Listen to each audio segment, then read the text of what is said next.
My name is Vahid Razavi. I started Ethics in Tech, a nonprofit organization, 501c3. I worked in the tech industry for 20 plus years. I saw some of the areas that we could improve and areas that were of concern to me around big business and big tech. I would like to share with you the fact that we're doing an event from 6 to 9 p.m. Pacific time on December 10th, packed with speakers, presenters, comedians, musicians, poetry, and hopefully it'll be a real celebration during these difficult times and some additional form of content that will take your mind away from what's going on in the world today and celebrate and reaffirm our fundamental rights as humans. Our main speakers have an interest in minority rights and women advancement in the tech sector. They'll be talking about various issues from facial recognitions and surveillance used on minorities to women advancement in the tech community. In addition to our speakers, I want to highlight our entertainment that we have arranged for the evening. We have a poetry reading, the lead singer for American Nomad. In addition, we have 4 comedians arranged for that evening. If you follow Ethics in Tech on Facebook, we will be live casting it there and it'll be on YouTube. The tickets are on sale on Eventbrite for $15 to $35, and it's a donation. The money goes to Ethics in Tech as a nonprofit, and it helps pay the cost of the comedians and cover some of the costs associated with video production and promotion of the event. So it's all for a good cause. If you can't afford that and want to see it for free, you can always go to our website and you can view it there. Our intent is not to make money off the audience, but if you can afford to support us, we would appreciate it. And we would love to have your participation.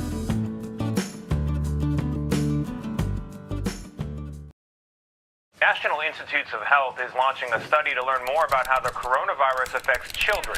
While most kids have milder symptoms than adults, not all That's the do. one privately acknowledging AstraZeneca. the coronavirus It could is be now transmitted admitting through to the make air. a key mistake during its Tired of vaccine. talking about COVID and politics? Ready to start hearing about something positive for a change? On December 10th from 5 to 7 p.m., you have a front row seat to join Ethics in Tech, top-notch Bay Area comedians, musicians, and presenters as we all come together to celebrate Human Rights Day and spread education, joy, and unity throughout our communities. So don't settle for more depressing news. You have the opportunity to be a part of the movement for positive change. Be there and help share. What are you waiting for?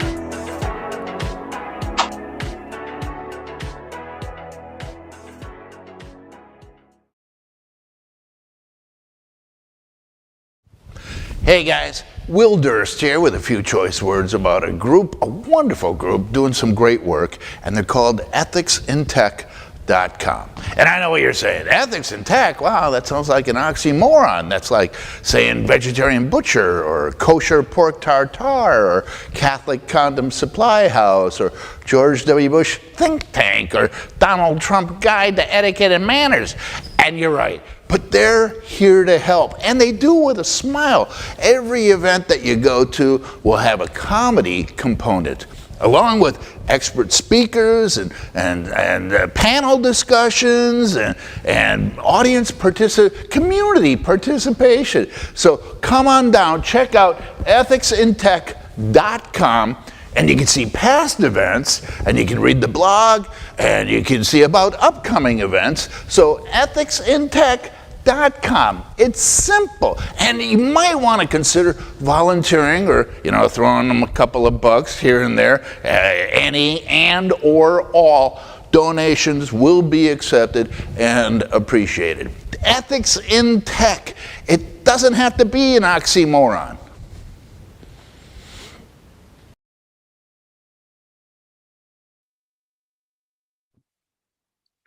Good evening. I'm Vahid Razavi with Ethics and Technology. We're a small nonprofit here based in San Francisco. Tonight, we're celebrating Human Rights Day and the international acceptance of 1948 Declaration of Human Rights across the world. It's a very big day in terms of the recognition of our rights in democratic societies And it should apply to people that live in the US as well as abroad, as well as anywhere in the world. Unfortunately, 70 years has gone by, and the causes and the issues that humanity has faced have only increased in size. Even though we say tonight is a celebration, we can't forget about all the people that are suffering in these endless wars and being refugees across borders, dealing with a COVID pandemic, dealing with underlying poverty and issues that here, living in the States, in the comfort of our home, we may not be exposed to. It's important to bring these issues on. And tonight we are to talk about not just human rights issues, but women advancement issues in the tech community and the advancement of minorities within the tech sector. So we're excited about tonight's event and hosts. My co-host is Tara Abrams. Tara has been a technologist, and she and her husband were kind enough to produce one of the two videos that you saw at the beginning of the event. Now, in addition to Tara, there are a lot of people that helped us in putting together tonight's program, besides the speakers. And I want to make sure we take the time to thank them. University of Southern California put together the students, put together the video that you saw with the interview segments that they produced as part of their journalism school. And we're grateful to USC for their production work. Electronic Frontier, this entire year, they have been supportive with their EFA program, Electronic Frontier Alliance program. They have promoted our events. They have invited guests. They have spoken with Aaron, with Cindy Cohen and Adam Schwartz and others from EFF at our events. Ban Killer Robots campaign, a cause that we are still very much care about. They supported us in terms of providing us with grants and bringing issues of killer robotics and killer drones to light. We had Mary Warham that participated from that organization. So we couldn't have done it without the support and help of these individuals. But most importantly of it all, we couldn't have done it without the support of you, the viewer. If it wasn't for you just checking out our audience, buying our tickets, donating money, we couldn't be putting on these shows. Now you might ask, why put an event together when anybody can go there and upload any video they want onto YouTube? The difference here is our goal is to build a community that expands beyond the boardroom, beyond the engineers, beyond the people that create the software products, to actual individual users, to people in the community that are the leaders of the community, to deal with social issues that communities face. So bringing that conversation from the boardroom and from the engineering departments out to the open so that they can engage with users and with partners better. So that's why we try to build these events and bring people together through ethics in tech. And hopefully one day we'll be successful and the COVID pandemic will be over and we can have events again in person. So I'm really grateful for everyone's contributions. It couldn't have happened without their help. A special shout out to Rory, Lewis, and Nash from EFF. They've always been very supportive. A special shout out to our advisory board members, and of course, to the speakers and the comedians that you will hear from tonight. So thank you so much. And with that said, I'm going to pass it over to Tara. Thank you so much, Vahid. Yes, good evening and welcome everyone. I am Tara Donguio Abrams. We are very excited to have you with us tonight. As Vahid alluded to, we are Ethics in Tech, and tonight is a celebration. As Vahid stated, it's not only, one other plug, not only tax day, but we have some great panelists lined up for you tonight. It is a commemoration also to, as Vahid also stated, the UN, the day that the Human Rights Day was officially put into play. And for those of you who don't know, it was the guarantee that every individual without distinction based on nationality, gender, residence, religion, language, or any other status, which goes right along with the values and the morals that ethics and technology represents.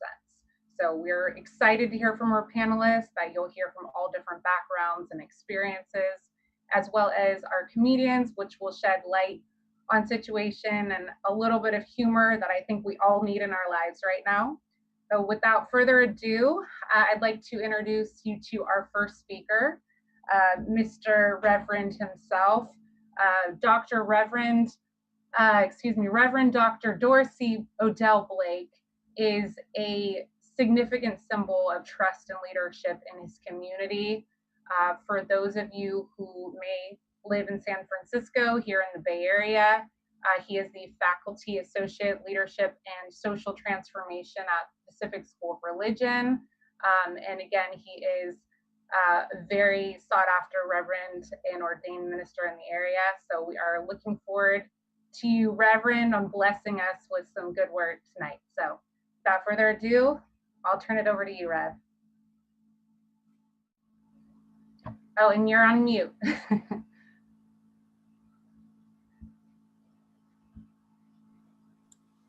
Thank you so very much. It is indeed a pleasure to be here.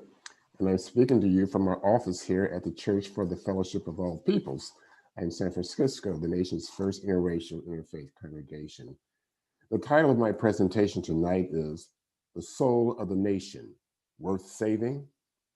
It is derived from my earnest struggle with the lofty ideals of this nation and the staggering, obvious, oppressive contradictions to those ideals, and whether the contradictions are so profound as to nullify the ideals.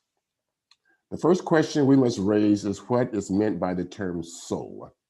Soul can be defined as spirit, breath, animation. What is the spirit of the nation? What is alive, breathing in it? What is its essence? Many would argue that the soul of the nation is embodied in its founding documents. The beautiful words of the Declaration of Independence capture the ideals of those who courageously broke off from British rule to form this new nation. They declared, "We hold these truths to be self-evident, that all men are created equal, that they are endowed by their Creator with certain unalienable rights, that among these are life, liberty, and the pursuit of happiness." Dr. Martin Luther King often referred to these words while addressing the contradictions in the lives of the masses of people in the United States, Black and otherwise. The preamble to the Constitution is another source revealing what is considered the soul of the nation, with its emphasis on the general welfare and securing the blessings of liberty to ourselves and our posterity, generations to come, that is. Yet there is an inherent systemic betrayal of the ideals of these founding documents in the daily reality of those living on the edges of life. The essence that they see is that of attempted genocide, slavery, disenfranchisement of women and poor people, whatever the race. This is death of the soul. Long before Eric Garner, while being suffocated by policing forces, uttered the words, "I can't breathe," the disinherited had mouthed that same cry for centuries. Another example of the idealized soul of the nation is recorded in Lincoln's 1863 Gettysburg Address, ending with the powerful words, "The government of the people, by the people, and for the people shall not perish from the earth." 37 years later, in 1900, James Weldon Johnson penned these words regarding the sojourn of Black people in this nation, words that have become part of the unofficial national anthem of Black America. Stony the road we trod, bitter the chastening rod, felt in the days when hope unborn had died. In 1903, 40 years after the Gettysburg Address, The Souls of Black Folk was published.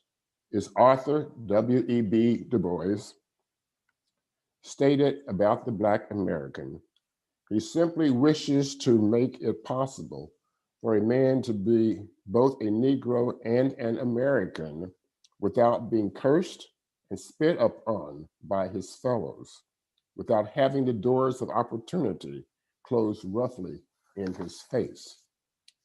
This is a quick cursory tour of why the question of the soul of the nation is such a crucial one for me and many others, especially those who have suffered so greatly.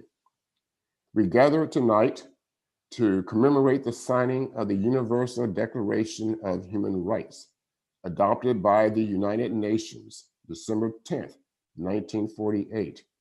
This is a special day in which we recognize and give gratitude for this monumental achievement in international cooperation. The Declaration is a clarion call to all nations to adhere to fundamental rights for all people, rights that are to be respected universally. It is an amazing document signed by 193 nations and translated into more than 500 languages. Many are aware of the role that Eleanor Roosevelt played as first chairperson of the Commission on Human Rights, and therefore was significantly involved in drafting the Universal Declaration of Human Rights. She stated that her work in formulating the document and getting it adopted was her life's greatest achievement. Yet there were other women, some beyond the borders of the United States, who contributed substantially to its adoption. Women such as Minerva Bernardino from the Dominican Republic, Hansa Mehta from India, and Begum Sheta Ikramullah from Pakistan. Mehta is credited with changing the language in Article 1 to, quote, all human beings are born free and equal, unquote, rejecting and replacing the phrase, quote, all men are born free and equal, unquote. It is said that her enduring legacy was her devotion to the equality of sexes as a non-negotiable fact. The idea of appealing to the soul of the international community is an important one. It is there that Malcolm X, El Hajj Malik El-Shabazz, tired of the racist machinations that he considered the soul of the United States, however, more and more believing in the possibilities of international cooperation and justice, penned his hope. Finding support for his cause and case in the Universal Declaration of Human Rights, he began organizing his hope to redress the inhumanity of the desecrated soul of the United States toward its Black members. He began working on the plans in 1964, and by the time of his assassination, February 21st, 1965, had the support of Dr. Martin Luther King Jr. On this day, December 10th, 1964, Dr. King was awarded the Nobel Peace Prize. Words that he shared that night answered the question, the soul of the nation, worth saving? He stated, I accept this award on behalf of a civil rights movement which is moving with determination and majestic scorn for risk and danger to establish a reign of freedom and a rule of justice. I accept this award today with an abiding faith in America and an audacious faith in the future of mankind.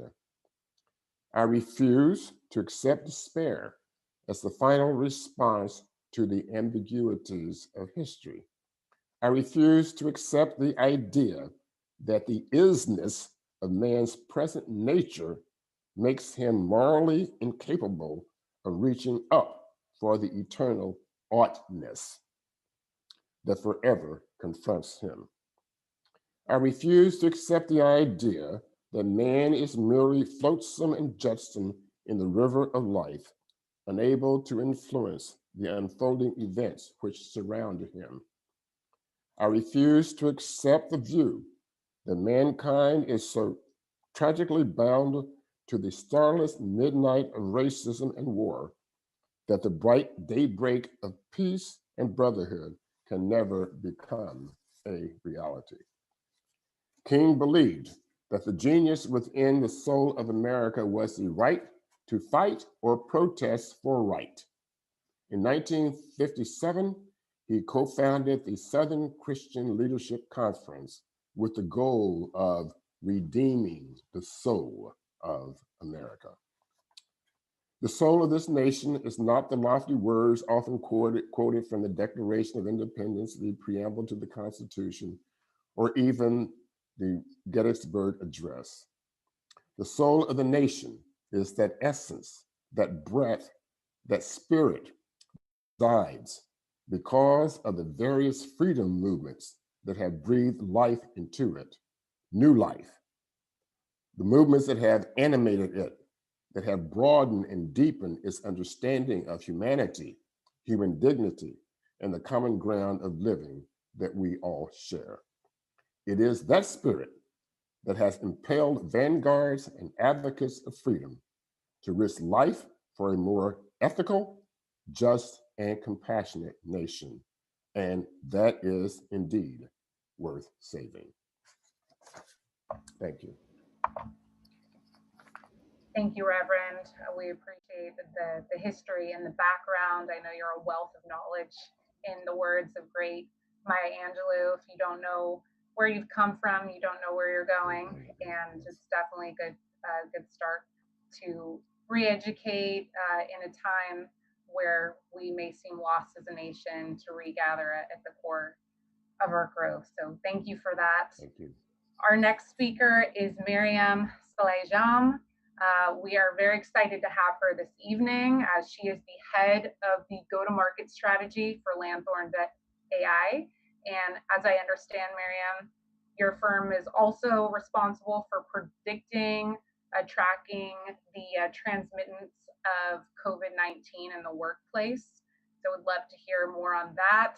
And Miriam also holds a PhD in international business law and was the legal academic prior to her joining the team at Lanthorn. So welcome, Miriam. Thank you so much for having me. I really appreciate the introduction.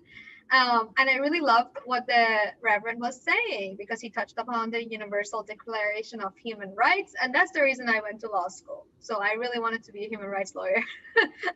And unfortunately, I feel like when you go to law school and you start going into the UN and seeing what's happening, you realize that a lot of things are just words on paper. Not much is happening. And I always like to say people have human rights if they live in the Western world. Human rights is not really a thing that exists outside, unfortunately. So we have ways to go. And I feel like the other issue with human rights is that whenever we want to do something about it, the path is nearly impossible, right? You want to be an activist, but unless you come from a rich family, you can't afford it because you have to eat. You need a roof over your head. And so quickly I realized when I was only 18, because I went to law school when I was 18, that it's impossible for me to afford to be a human rights advocate. I don't come from a rich family. And so that is something we need to work on, right? We need to make it affordable for people who want to make a difference to make a difference. It shouldn't be you have to sacrifice your human rights to help others get human rights. And so that's something that I think is an issue. And now I work in tech, which is super exciting. And my transition to tech came kind of from my frustration with academia, because even with academia, it's this idealistic scenario of you're going to come and change the world. And then once you're in there, there are all these structures and politics, and you're not allowed to say what you're really thinking. And you can't really have opinions that differ from people above you. And so it's just, there's so many issues, right? And I'm hoping that I can help change some of the negative behaviors we have in this world by just speaking up. But I think in speaking up, I'm privileged. I'm privileged because I'm a Canadian citizen. I'm privileged because I'm educated. I'm privileged because I have savings. I'm privileged because I'm married and I have a husband who can financially afford me if I ever get fired from a job for speaking up. And so that privilege allows me to speak up. And so many people don't have the privilege to say anything, to do anything. And so what I wanted to do today is kind of talk about the ways in which a person who doesn't come from a privileged background, whether that's because they're an immigrant or a person of color or a woman, can start to speak up without feeling like they're putting their livelihood at risk. So the first thing I wanted to talk about is your passport, right? So I'm sure we have people listening on here who are living in countries where they're not a citizen yet. That should be your number one goal. Become a citizen of the country you live in, because that gives you power. So make sure you're a citizen, because I know for a fact that there's so many people from Iran who live in Europe, who live in America, who don't speak up when they see something wrong, because they know if they speak up, they might be fired, which means they're deported, which means they have to leave. And that's a scary thought. On top of not speaking up, they're more likely to be abused. I saw it with my own eyes, where my friends who only had the Iranian passport and not the Canadian passport like I had, were not given holidays. They weren't given bonuses, and they were expected to be quiet and accept it because you're lucky to be here. And I think that is a very, very, very toxic environment that we need to be aware of for immigrants in whatever country they're in, whether that's Canada, US, or Europe. I've seen it everywhere. Now, the second thing we need to focus on is documenting when things are happening that are not okay. So if you see someone bullying, document. If you see someone sexually harassing someone else, document. If you see someone not doing their job properly, document. If you see someone who says one thing in front of the news, you know, a CEO that likes to act like he cares, but then in private, he doesn't, document. Document everything, but don't let anyone know you're documenting. And then slowly start to look for allies. Be sneaky. Look for people in the company or the organization you're in academia or in business, who are going to have your back, who are stronger than you. Maybe they're the dean. Maybe they're the COO. Maybe they're an investor. Maybe they're from a bigger company who controls your company. Find that ally and take your time. Make sure they're on your page. Make sure they see the evidence. Don't just go ahead and speak up. No. Make sure people have your back. And know the consequence of us speaking up, because you might lose your job. And that's okay. There are a million other jobs out there. But know that that's a risk, and only speak up when you're 100% aware of the risk. Because I've seen so many people get fired and they didn't think they're going to get fired. And I feel like sometimes, and it sucks to say this, the consequences are too severe. It's not worth it to say anything. And that's the reality. We shouldn't live in this world where we think we can just speak up and it's going to be okay. Because sometimes it's not okay. And sometimes you need to keep your mouth quiet. And that's just the state we're in. Are we going to be in this state in 10 years, 20 years? Hopefully not. But right now, sometimes you shouldn't speak up. So that's something that I think people aren't told enough. Sometimes you should just ignore it and switch companies. Just walk away from it as fast as possible, but don't say anything. And then the other thing I wanted to talk about is your due diligence, right? I feel like I went into law school not doing my due diligence, not realizing how horrible the life of a human rights lawyer is. I didn't do my due diligence when I did my PhD because I thought academia is great. I drank the Kool-Aid every time. And now I'm in tech, but I did my due diligence. I knew that sometimes tech sucks. Sometimes you have a horrible boss. Sometimes you might work for a company that. So while I was interviewing for positions within tech, because I made sure I have enough savings to afford myself my due diligence, because I wasn't about to take any job, because I wasn't about to read my mistakes. But I think these are kind of life skills no one really teaches us. We're told to be good, we're told to do good, but no one tells us how, and no one tells us how to be good without losing everything. And so that's, I think, should be part of our education for younger people. hey, you should have morals, you should have ethics, but know how to actually take action based on your morals and ethics. No one told me how. I'm learning by trial. And so that's one of my missions. And I hope conversations like this can guide people. And I love when people say everybody has the right to be happy, everybody has the right to have a good life. I agree. But the reality is that's not the case right now. So we need to work together to get there eventually, maybe in 100 years. But I don't think we're there yet. And I feel like a lot of people pretend to care when they actually don't do anything about it. But that's just my 2 cents. Thanks. Thank you so much, Miriam. I know I personally have an internal struggle every day on wanting to be an activist, and then also the struggle of balancing your bank account with your humanitarian efforts. So I can definitely relate.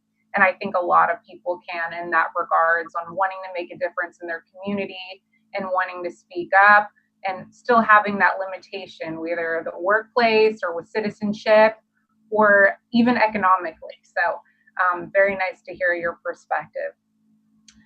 Our next speaker, we're very excited to hear from. Sorry, yes. I'm going to jump in. If Please. you don't mind, Nida is not on the call right now. So what we should do is probably move to Austin and Monera and hear from them and Christina. And if Nida joins, great. If not, we'll move on. Okay, well, we'll stay in suspense while we wait to hear back from Neda. So we will move to the next panelist on our lineup, which is going to be Austin Kraft. And Mr. Kraft is a linguist in privacy advocacy, and he is currently based in Minneapolis. He is a privacy researcher in the nonprofit NGO sector. And most importantly, he is involved in the Coalition for the Center of Voices in the Minneapolis community in municipal decision-making of the usage of surveillance and military equipment. Without further ado, we will turn it over to Austin Kraft. Austin, before you do that, Tara, I would like to also introduce the co-host, Monera Mohammed, that's co-hosting it with Austin. And Monera works at the ACLU in the policy associate for ACLU in Minneapolis, and they're both speaking at the same time. Yes, thank you so much, Vahid and Tara. We're going to talk about our experience in Minneapolis with the police surveillance. We've got a little presentation that I'm going to start sharing with you in just a couple of seconds. Austin, if you want to introduce yourself too. Absolutely, yes. Thank you everyone for joining us this evening, and it's been a great evening so far. Munira and I are excited to highlight some action that we've been taking and we've been supporting to bring human rights issues, particularly in oversight of surveillance technology, to the day-to-day lives of community members here in Minneapolis. So, Vahid, we do have a little presentation. If you could make me co-host, I'll start screen sharing. That way everyone can see.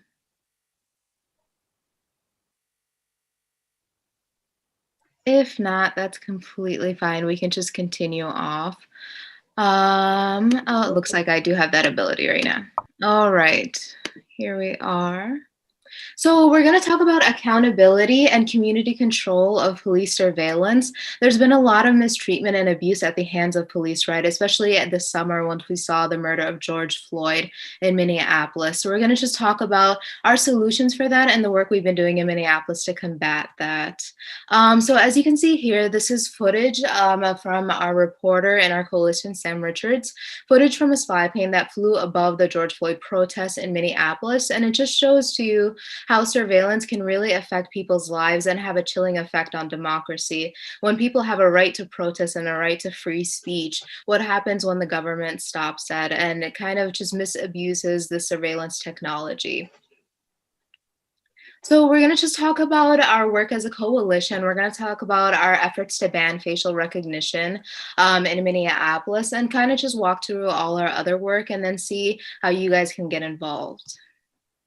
So POSTME is the coalition that we're working with. It stands for Public Oversight of Surveillance Technology and Military Equipment. It's all about just creating an oversight structure for the police department so people in cities can actually decide what their police have. So they can decide and take a vote in the city council to see what kind of surveillance technology or military equipment they have. So when that protests like the ones in the summer and George Floyd protests happen, you're not surprised as to the power of the police department.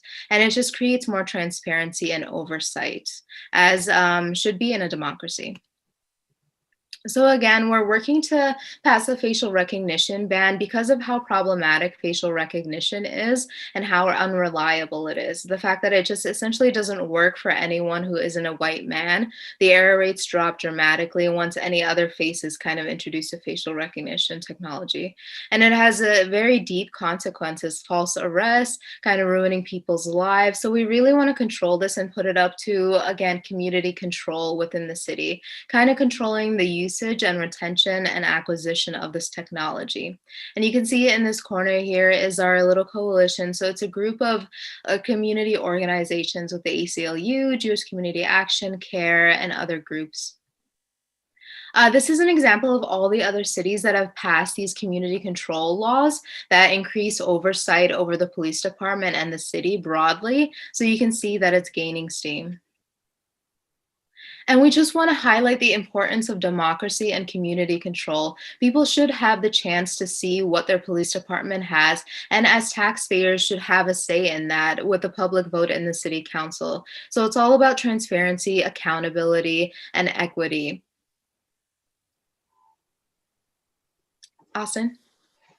Thank you, Manira. So next, I'm going to just give a very high-level overview of facial recognition technology, just kind of give us our bearings with the basics so that we can understand some of the dangers that it poses in the current both technological as well as regulatory frameworks. So facial recognition is a form of computer vision where a computer program identifies patterns in reviewing huge sets of images. And the objective of computer vision is, given the image of a face, to correctly identify the face. All right, Manira, next slide, please. While facial recognition has been touted as this key to a non-invasive and quote unquote, objective or unbiased approach to policing, the outcomes that we've seen since it's been rolled out actually show that it is more invasive and actually exacerbates racial disparities within our justice system. And in the absence of substantive regulation on facial recognition, there's little accountability for law enforcement agencies who use third-party vendors for, say, facial recognition technology. And these tools can lead to instances like false arrests, as was the case for Robert Julian Borchak Williams here. And we encourage you to visit postme.mn to learn more about a variety of topics in this realm. In particular, our coalition has synthesized a lot of research on the technical, legal, and ethical implications of facial recognition technology. This is just the surface, just the tip of the iceberg. Next slide, Manira. So Manira had alluded to some significant disparities when it comes to the quality of facial recognition technology across race and gender. The organization Gender Shades found stark disparities in what are considered to be state-of-the-art facial recognition systems. So while lighter-skinned males were correctly identified over 99% of the time across the board, darker-skinned females were correctly identified only as low as 65.3% of the time. And when any inaccuracy could mean, say, a false arrest, these low numbers are sobering in themselves. But when we're looking at the picture and at how quality of these tools systematically varies on the basis of race and gender, it is clear that facial recognition, in the absence of substantive regulation, would exacerbate disparities in our legal system. Next slide, thank you. And now, as a brief illustration of algorithmic bias in computer vision. We want you to consider this example. So this image is of a darker skinned man who's taking someone's temperature. And the computer vision program has labeled gun, photography, firearm, and plant as predictions of what is included in the image. Next slide, please. So in a compelling demonstration by Emun, who's one of our coalition members, if we zoom in on that same image from before, if we just zoom in on the hand with the temperature reader, and we adjust the lightness of the skin using augmented pigmentation, you see here on the right is the altered image compared to the original image on the left. When we lighten the skin, the prediction of there being a gun in the image goes away. Given that computer vision programs are often trained on biased data sets that may be taken, say, from criminal mugshots, which themselves come from a justice system that has a disproportionately high representation of Black individuals, we're seeing these human biases playing out as algorithmic biases in real time, replicating and reinforcing those biases in these new ways. Next slide, please. We include this national snapshot of facial recognition usage to show that these tools are prevalent and pervasive tactics that demand regulatory attention across the country. And before I hand it back over to Manira, just to anchor this again, in today we're recognizing the centrality of human rights. And as we're using and witnessing these new emerging technologies, it's vital that these that accompanying any new technology are regulations in place that provide a framework for individuals to feel genuinely safe in their communities. Over to you, Manira. So just to talk about the work that we've been doing in Minneapolis so far and where we are. So we thought we'd start with a facial recognition ban because that's something easy that people can wrap their heads around. It's something simple that the average person could understand and see why it's wrong. So we've introduced a bill in the city council in Minneapolis. We're in the drafting stages right now, and we hope to be in committee with the vote in January and include Minneapolis in one of the many cities that has banned facial recognition. And again, the goal of the bill is to simply not acquire or update or retain any facial recognition technology within the city and city departments, including the police department, ensuring that there's no abuse of this technology. So again, thank you for listening. And if you know any folks in Minneapolis, please go to our action page, action.postme.mn, and tell the Minneapolis Council to ban facial recognition. If not, you can connect with our resources and organizers or me or Austin and our Get Involved page at postmemn.com. Thank you so much for listening. Thank you very much, Austin and Manira. Yes, obviously we've come a long ways in science and technology, but there are still flaws. Having been personally wrongly accused one time of driving a stolen vehicle, I can only imagine how traumatic it would have to be if I came home and told my son or my daughter why mommy was arrested solely based on improper use of facial recognition tools. And that is me with being a lighter skin color, so it's very scary to have somebody be in that situation. But thank you for that. We will definitely go on your website and follow your work because I find it personally very interesting. And I will hit you up if I'm ever in the Minneapolis area. But thanks, guys. Appreciate it. And our next speaker is none other than an ethics and technology board member. And she is definitely an inspiration to all of us. As I understand, she's been an activist since high school. When she was involved in the Students for Free Tibet groups. She is also active in various movements between Electronic Frontier Foundation and the digital privacy related Restore the Fourth. So she is committed to helping build a stronger community, both in her community and within our Ethics and Tech Foundation. So thank you and welcome, Christina. Good evening, everyone, and happy International Human Rights Day. I am honored to be part of such an amazing lineup. Thank you, everyone. And tonight I'm going to talk about going beyond diversity and inclusion, finding, recruiting, and keeping diverse talent in the tech workforce and everywhere. So why is this important?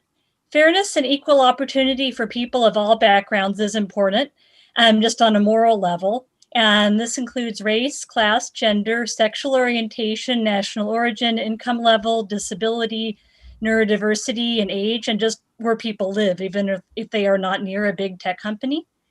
And also, we need consumer products that take into account the needs of greater segments of the population. Some of you may know about the famous Chevy Nova example, a car that was called a Nova. In Spanish, Nova is no-go. And this is even more true when the products involve social media and public communications and taste making. Firms need to have input into product design from the kinds of people who are going to use their products. And as a silly example for me, well, of course, I'm not claiming this is on par with racial injustice. As a woman, I feel offended and tone policed by autocorrect in software. Sometimes I'm saying exactly what I mean, and it should be far easier for me to opt out of autocorrect. So statistics and thought leaders point to a problem both with tech firms being able to recruit diverse talent and retain the people they recruit. Companies are saying they're hiring a greater percentage of people from diverse racial groups, which is true given the reports the firms put out, but these increases aren't leading to increases in the overall percentages of diverse employees, which points to retention and work environment issues. Margaret Neal, Stanford University professor emerita in organizational behavior, said retention is as big an issue as recruitment for diverse talent. Finding a mentor or a sponsor within a company can be difficult. Without one, it can be nearly impossible to ascend to a leadership role. And very few people of color or other diverse people are in leadership at big tech firms. And when they are, they're, say, officers of diversity, rather than tech people hired on merit and treated the same as everyone else. Edith Pan and Kyla Windley, Stanford Public Interest Technology Lab's Medium blog, says, regardless of the stratification of data, it is evident that the increase of diverse hires at these companies is not reflected in the overall increase of diversity. To take Google as an example, there was an unspecified number of record new Black tech hires. However, when looking at their diversity report, the attrition index for Black employees at Google is 112, 12% above overall US attrition.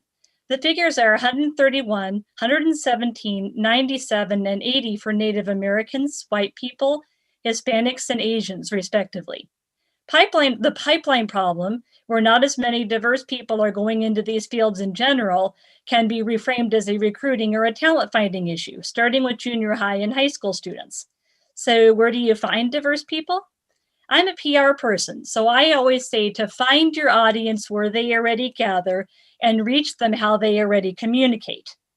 Go beyond your book club, yoga class, and friend group and seek out online job boards, Facebook and LinkedIn groups, and when COVID is over, community festivals and gatherings in diverse neighborhoods, and see if you can donate, sponsor, set up a table, and go where the people are. If you've got a diverse group already, ask people how they found you. Support initiatives to educate and mentor high school students from all sorts of backgrounds, people of color, low income, disabled, living in the inner city or remote rural areas or suburbs who would be interested in going into the field. And watch the language in your materials in general and on your website, not just your recruiting materials, but the company's internal and external communications in general. For example, remove the gender-coded words such as empathetic, collaborate, share, dominant, decisive, or independent, so men or women don't assume the job is for someone else. Or maybe use both male and female coded words to attract a complex human being. According to a internal report, men are more likely to apply for jobs when they don't meet all the qualifications because they assume they can learn on the job. Less likely to apply if they don't meet 100% of the qualifications already. So in my experience, this doesn't just apply to women, but all sorts of people who aren't already well represented in the tech industry. People on the outside not already working in tech or related industries don't know the secret code of what aspects of the job essential requirements or list them as things that would be nice to have but not needed, and emphasize that you can train for those things. and give space for people to share other qualifications they may have that you haven't listed. And avoid asking for strong English language skills if external communication isn't part of the person's job. Ask for them to be able to communicate effectively in English. Saying clean shaven can also exclude people from some faith backgrounds, so request professional appearance. Avoid cultural fit and on value alignment, and say what your values are and how your firm expresses them. If everybody in your company happens to all be from a similar background, applicants may assume that cultural fit means you have to look like them. And avoid age-linked words, such as energetic or digital native. Let people know about your accommodations for the disabled and the neurodiverse, about telecommuting, flexible schedules, etc. Those things are good for everyone, with or without a disability. Choice of language matters here too, such as access to reliable transportation, rather than you must have your own vehicle. Ask the people who currently work with you if they would have considered themselves qualified and applied with your current advertising and job descriptions. If not, consider modifying them. In your company's messaging, show a diverse group of people and then emphasize those people's accomplishments so people see their respected teammates and not diversity window dressing. And use many different job boards and a diverse hiring panel. Also, once you've hired a diverse crew, you've got to help them and everybody else feel comfortable staying in your workplace. As I mentioned before, mentorship and training within a company is critical to people's learning and growth within the organization and their sense of belonging. That's true for all people, especially for minorities or those who may feel like outsiders. Tech firms made donations to various racial justice organizations this summer, which can be good, but they need to live those values out internally as well by investing in their own mentorship and training for employees, as well as in diverse recruitment strategies. One major issue in workplaces is the counterintuitive effects of a supposedly chill, laid back, and friendly workplace. Some people assume chill, casual, and fun environments where everybody hangs out and plays ping pong together won't have the same kind of interpersonal problems or discrimination we've seen in traditional workspaces. So we can dissolve the boundaries that used to exist among coworkers and between workers and supervisors. But as I've learned from introverts and from watching people interact in chill workplaces, just getting rid of the boundaries and playing board games together doesn't automatically make everybody friends. As a matter of fact, we can inadvertently create spaces that are even less safe for marginalized people when there's social pressure to share about one's personal life with people we don't yet know well.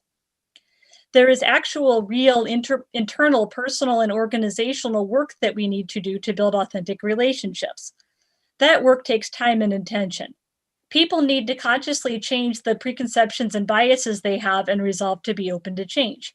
And allowing people, especially those from marginalized identities, to get to know their office mates gradually and not pressuring them to share details of their lives right away can help build the trust needed for genuine collaboration and respect. There's nothing wrong with game nights or movie nights in the office, but they don't automatically make a space inclusive. Real personal connections and relationships happen gradually for everyone, but especially for people who are different from each other and for people from marginalized groups who haven't always felt welcome in certain spaces. It isn't fair to expect marginalized people to totally open up about everything all at once until they can see that we're willing to hear and learn from what they have to say. In expecting that level of instant openness, we are actually expecting those who may feel like outsiders to take on a large share of risk to their psyches and careers. Sometimes lots of opportunities to share personal things about yourself in a work environment can translate into lots more opportunities for a marginalized or minority person to stand out and look different, and thus not seem a good fit for the company. I saw this happen in an office where I recently held a temp position. In many office positions, especially temp and call center jobs, there's a lot of downtime where people have to stay in their seats ready to work if needed. The social norm is that people keep up constant chit-chat with each other all day or look rude and unfriendly.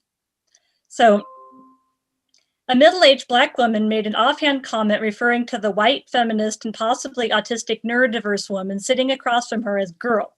She didn't mean to insult her. It was how she referred to all female colleagues of any age. However, the woman she addressed became upset at being addressed as girl. I haven't been a girl for 15 years, she asserted. They became annoyed with each other and got into an argument. They dropped the subject after a while and would likely have been able to get past it and work together. However, the supervisors overheard, and both women were laid off that night after only 2 days of work. Both women were from groups that are marginalized within tech culture and were likely in need of employment and inclusion.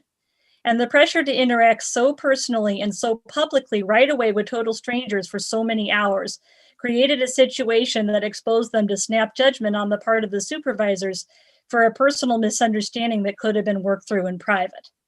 So it helps to set up social norms that allow for people to set boundaries about how much they want to open up about their personal lives or interact socially in the workplace without feeling stigmatized. Rooms could be set up where people could choose to work quietly rather than chit-chatting, or people could be encouraged to bring books to read, and social event organizers could avoid games that make it awkward not to share personal information.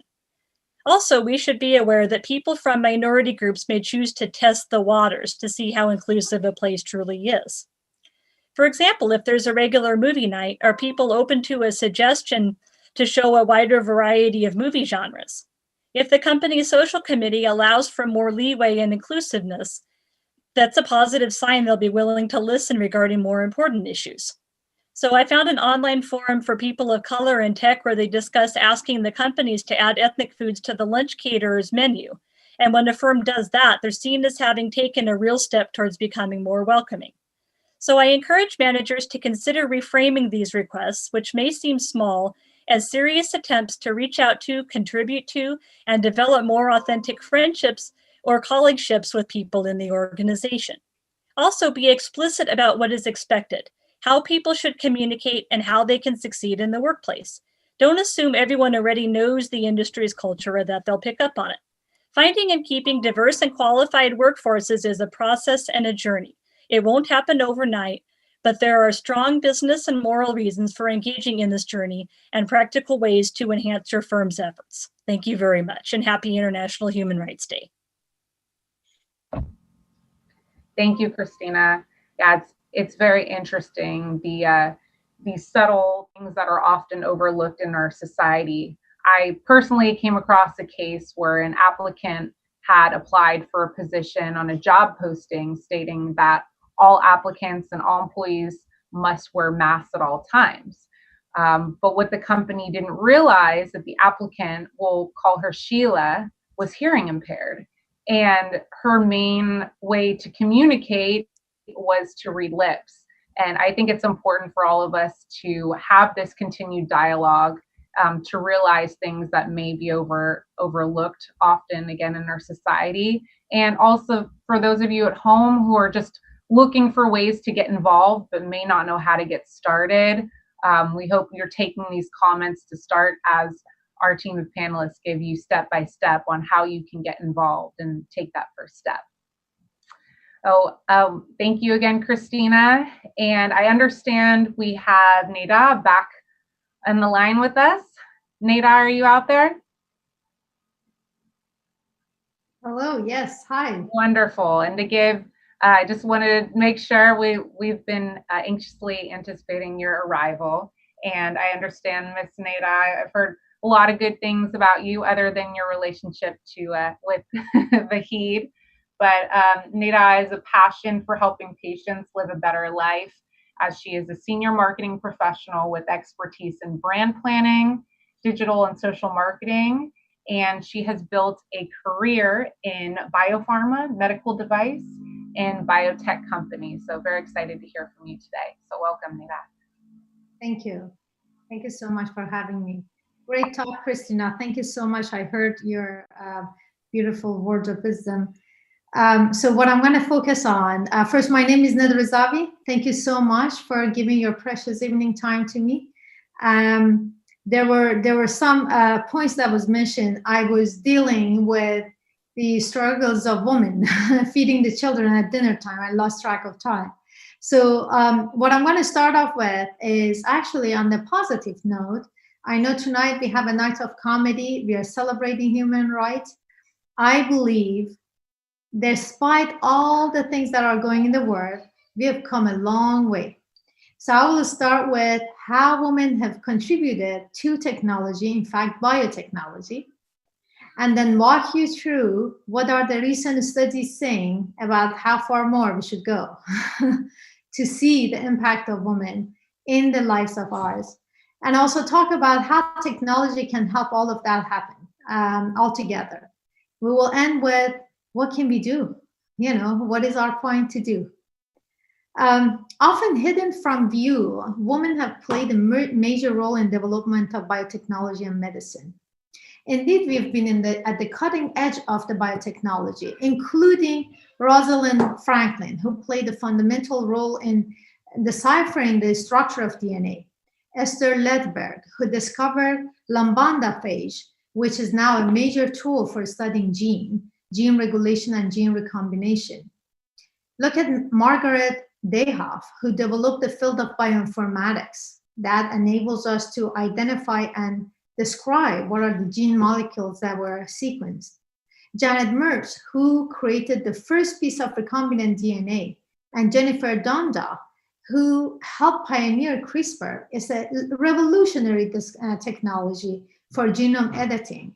By identifying where the genome is and editing it, we are able to do gene therapy for patients and respond to a lot of diseases that are inherited in patients, especially in children.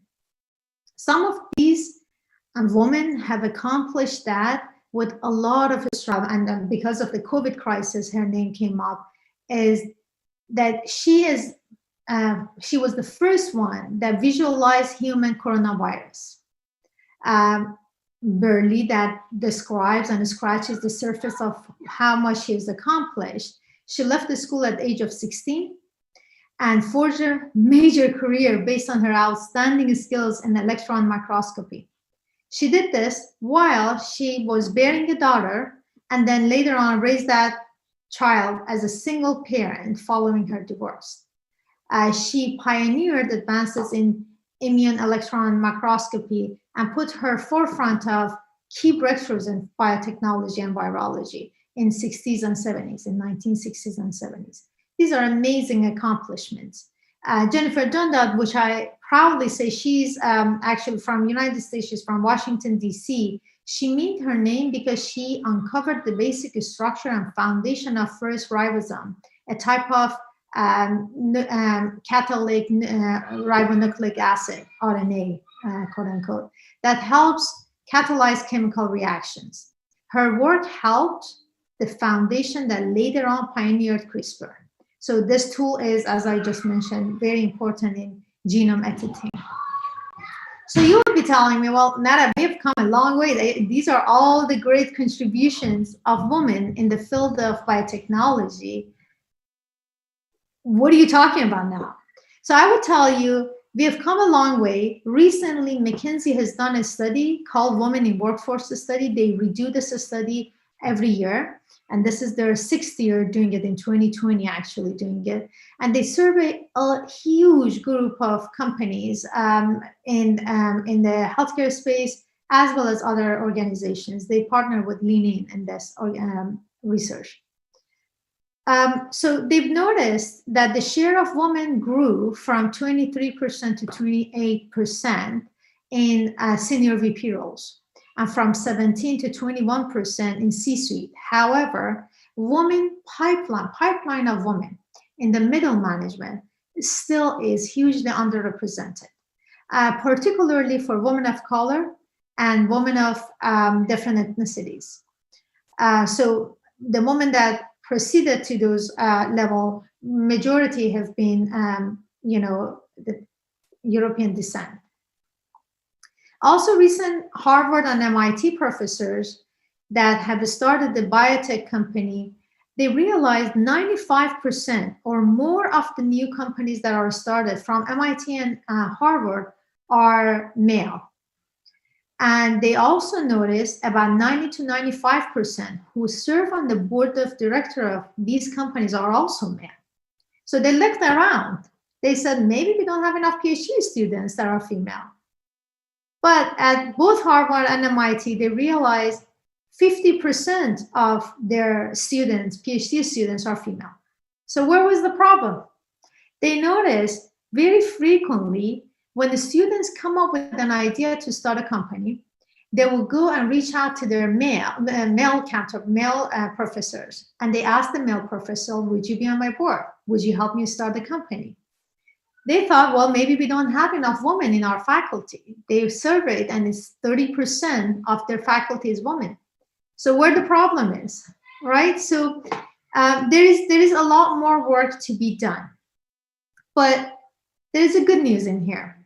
According to 2020 report by GSMA and Charlie Blair Foundation, they realized mobile ownership transformed the life of women, not only in the developing world, but also in the developed countries. More than 2,000 women surveyed. This one is mostly focused on the low income and middle income countries like Bolivia, Egypt, India, and Kenya. 41% of women reported increased income or professional opportunities, and 85% reported higher independence, and 93% reported feeling safer because of mobile phone. So technology, so going back to the topic that Vahida started tonight, technology and women in technology.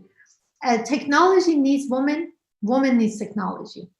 In order for us to improve the way things are done and cross down all the barriers and break down all the walls, we need to enable female in technology and technology for women. There is a lot of various type of technology, such as blogging, such as ability to express their feeling and emotion online, amplifies women and increases their self-esteem and allows them to voice their comments and express their views.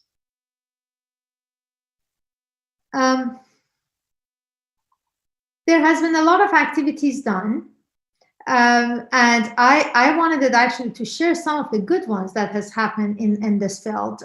For example, creating a safe environment for women through technology. Dell has done a new initiative in Kabul, Afghanistan, where they realized these cafes, there were cafes that were only male dominated, only attended by male, and those are their internet cafes where people can connect to the world outside. So they realized women were not allowed in those cafes. What they did was, and those cafes were where male would go, they have access to internet, also they have opportunities to be trained and mentored, and they will learn about how to access the external world. So they created in a similar fashion, they created cafes for women in Kabul, Afghanistan. And they're right now running across 15 different Angela stores and 13 different states in India as well. There's a lot of other great work. I'm not going to tell you, there is not enough time to give you the examples of great work that has been done, but the technology has the ability to change this dynamic, give a voice to women. They also need to recruit more women, so the technology voices is more diverse, and there's a lot of the woman needs is addressed when the technology products are offered. I want to leave you on a positive note. We are all mothers, sisters, brothers we all have female around us. There is no time that I can tell you I could have been where I am today without the support of a male in my life. It's been my father, my husband, my male faculties and professors, my good male bosses. So the support and the sponsorship of men is really important in the journey we are in. The more you're able to feel, understand, hear, and know where we are coming from, the needs, and sponsor us and mentor us, the better the world becomes. We need a diverse place. We need to be inclusive. We need to hear everybody. It's best for businesses and it's best for organization. So it's up to us to mentor our wives, daughters, and students, bring them all along, give them opportunity to thrive all together. Thank you so much, Benny. Thank you, Neda. Wonderfully done. We appreciate the speech. And I also can relate to having two crying kids in the background who are hungry. So thank you for making time to join us today. All right, so we're almost there for those of you who are at home watching with us. We are almost to the point where we're going to have our musical and comedic segment. But before that, we are also closing with our panelist for another ordained minister / reverend. So we will go right to the close with Dr. Karen Melander Magoon and Reverend. And we're excited to hear from Dr. Melander Magoon as she discovered Unitarian Universalism in 2004, which draws from studies from Hinduism, Buddhist traditions, and the complexity of secular and spiritual values. In addition, Dr. Melander Magoon also has a master's in education and counseling from Boston University, as well as a Master of Divinity equivalency through the GTU and her Doctor of Ministry from San Francisco Theological Seminary. So without further ado, welcome Dr. Karen Melander Magoon. Thank you so much. I hope I'm unmuted enough. I really have enjoyed so much hearing from everyone, so many different perspectives on this issue, and thank you so much for organizing this, Wahid, and I also think, yes, celebrating the Declaration on Human Rights from the United Nations is so important. And Neda, I really enjoyed your comments, so many of them. I've been writing about what I call hidden women, the women who through the years have been extraordinarily important and we don't know about them, you know, for various reasons, as you know. But I also, maybe you said, but one of my heroes is Rosalind Franklin, who did the photograph of the double helix and didn't get the Nobel Prize with everybody else. And, you know, so but I loved your focus on the coffee shops, on the ability, on the focus on getting women out there being mentored, with the mixing of men and women, the ability to change, to share each other's talents, to mentor each other. You're saying tech needs women and women needs tech, and I was thinking the world needs women and women need the world, and men need women and women need men. And it's just, it's by working together that we really realize the whole ambition of the Declaration on Human Rights, that we realize the incredible potential we have to change the world when we do it together. So I really appreciated your comments, and it's been very, very exciting to hear what everyone has to say. I am supposed to introduce some of the poetry to this conjunction of ideas. Oh, I did want to say one more thing. When I was in 7th grade, I became an activist, but not in the way that we're thinking of so much today with my focus on people, although it turned, I was focused on dams and on the destruction of the earth, and I was very much into the arts. So Abu Simbel was going to be lost, this wonderful temple on the Nile, and then they moved it, right hundreds of miles away, and it wasn't on the Nile anymore. And I was so upset as this little 7th grader that was my initiation into being concerned about the world, the art of the world, the people of the world who are creating that art. And so that, you know, that was just one of the issues that really challenged me. I did think about this idea of ethics and tech, and my first poem is devoted to that. Also, we do remember that this is the first day of Hanukkah. So I'm bringing in some of our spiritual values to this because I think it's extremely important. Not just the Christian, the Jewish, the Christian, there's a touch of the Islam. As you mentioned in my introduction, Tara, I've always been a bit syncretic, as they say, by bringing in religions from all over, thinking that it is the great thought of humanity that brings us forward. And again, comes back to my idea that we need to share our thoughts, our ideas, our art, and our muses.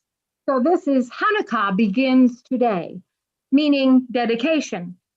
Advent has begun, waiting for rebirth. A pandemic sits with us. We wait for a vaccine. We expect science and technology to deliver. We are isolated, often with computers our only company. We are polarized. We cannot mingle with our neighbors. Our world is warming. Our forests and oceans threatened. Children are separated from their parents at our own borders. We cannot find them. And we ask our computers for answers, for algorithms to combat our own failings.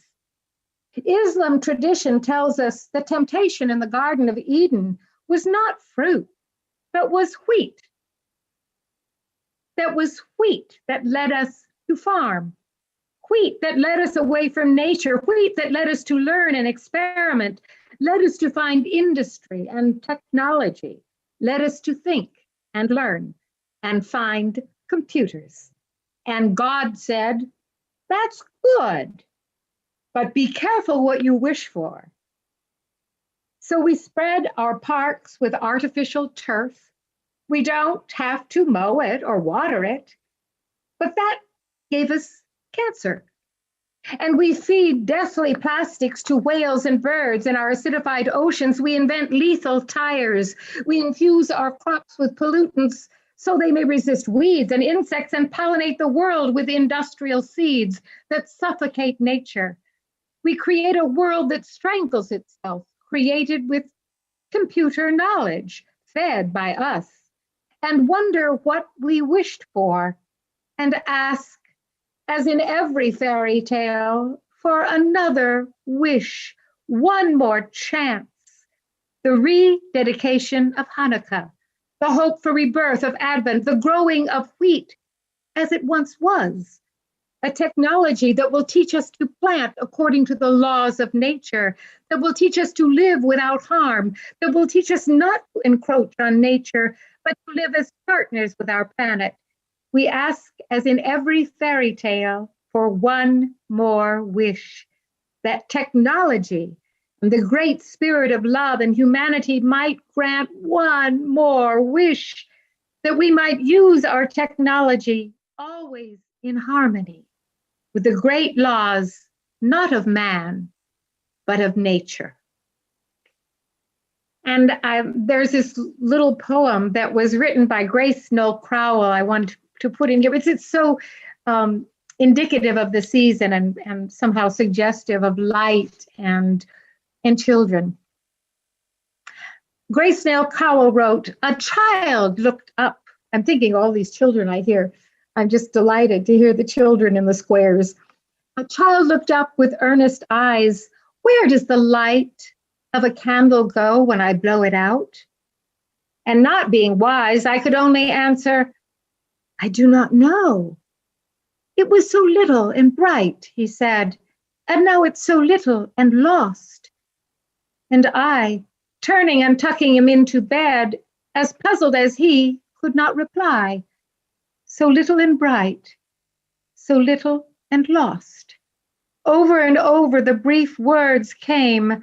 A moment ago the candle tossed. Here in this room its vital flame. Where is it now? And where are we when life is blown out? Nothing is lost, it cannot be. Our souls will be flames released and thinned, passing their swift way through the air, climbing the chasms, cleaving the night, to be cupped by the hand of God somewhere. So that's for all the children we hear of today, and those who are having birthdays, maybe their first very soon, and trying to blow out their candles. I still have a picture of my first child with his first birthday cake. This is kind of tech in a way. It's called, and it's really technology and seeking the truth. And actually, Obama hit on this epistemology, which is what this is about, in a speech lately. So this is called seeking episteme. We are wandering through a pine wood of crisis. The woodsman who cut with his axe through truth, chopped the episteme of balanced logic in small bits placing those bits under his pillow at night to wait for the truth fairy, who never came. We are wandering through a forest land of chips of truth, flung from a discarded pillow over which the truth fairy flew, since she found nothing wholly true, since there was no news to be rewarded, and the pillow of chopped bits of logic was uncomfortable. So the woodsman emptied it into the woods. The woodsman emptied bits of truth upon a path children might discover. Children might collect bits of truth and wonder how to reassemble logic. First lesson in epistemology: finding balance, reasserting to realign the world, finding an axis of truth. And I hope there's time for one or two more. These are all just a little bit different perspective on our seeking through science, through technology, and sometimes our real need to embrace nature. You know This what, is called- I hate to do this, but Okay. we're short on time. I want to make sure we stick with the schedule because we have so many presenters and Sure, I wasn't sure of how much time I had left. I will leave you to one day hear my forest of words. I look forward to it. I look forward Thank to it. you, Vahid. Thank you, Reverend. Pass it back to you, Tara. Well, that was wonderful. And to keep things going off your poetic endeavors, we also have a musician coming up. So thank you again, Dr. Melander Magoon. And our next act for the night, before we get into the comedians that you all been waiting for, is none other than Hassan El Tayab. He is the frontman of the band American Nomad and an award-winning singer and songwriter. Hassan was also honored on a finalist for 2017 Telluride Troubadour Song Competition, and he was awarded the Best Vocal Performance in 2013 for Berkeley Old Time Music Composition. We are excited to have you, Hassan, and to have you grace us with your music composition for the evening. Well, thank you all so much for having me. And, when I'm not doing music, I am a human rights activist in Washington, D.C., and I'm trying to end the wars in the Middle East, stop the war in Yemen, prevent war with Iran, and help the Palestinians if we can. And I'm happy to be here with you all. This is a tune I wrote called Four Walls, the COVID-19 Blues. Hassan, real quick before you start and grace us with your music, I heard that you have a really good story about what keeps you up at night. What keeps me up at night? What inspires you behind your music beyond what you've already told us, and what are some of your biggest fears for the world and greatest hopes for the future that you'd like to bring forth in your music? Man, that's a doozy. I just really want to see peace, all over the world, but especially in the Middle East. And so I think that, that definitely inspires me to keep going and to lobby Congress all day, because that's what I do. And it's a tough job. But and when you're lobbying Congress, you're playing them a tune, right? As you're lobbying. I haven't done that yet, but now with Zoom, I got no excuse. Right. So. There you go. All right. Well, awesome to have you. Thanks, Hassan. You got it.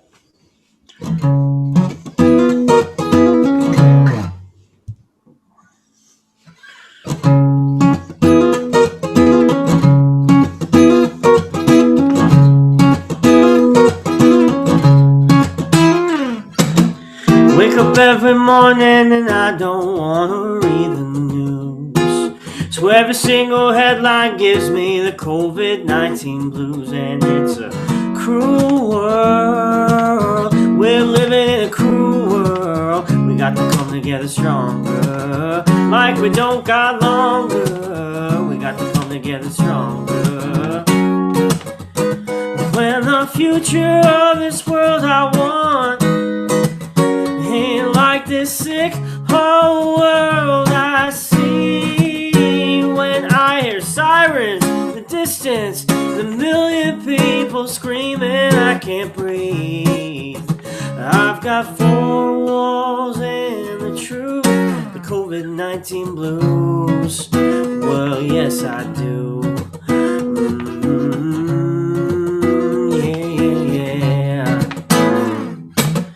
Politicians on TV, they're arguing again. And this shouting match is just too much to comprehend. I wish we'd make up like we bleed the same blood. We got to come together stronger. Like we don't got longer. We got to come together stronger. Doctor says stay at home till it is safe again. Presidents on Twitter preaching the lockdown's got to end. And it's like Wayne's World, strange world getting stranger. We got to come together stronger. Like we don't got longer. We got to come together stronger. When the future of this world I want, like this sick whole world I see. When I hear sirens in the distance, a million people screaming, I can't breathe. I've got four walls and the truth. I've got four walls and the truth, the COVID-19 blues. Well, yes, I do.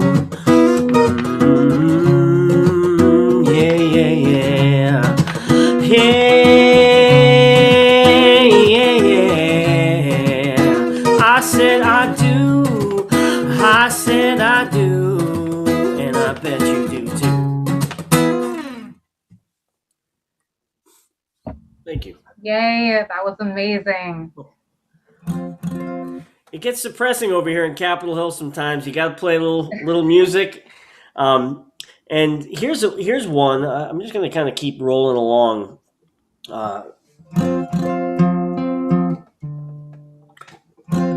This is a Waylon Jennings song that I'm just kind of been obsessed with lately. I don't know if you guys know them, but they're really cool. And just have awesome, beautiful music. This is called Glory Bound.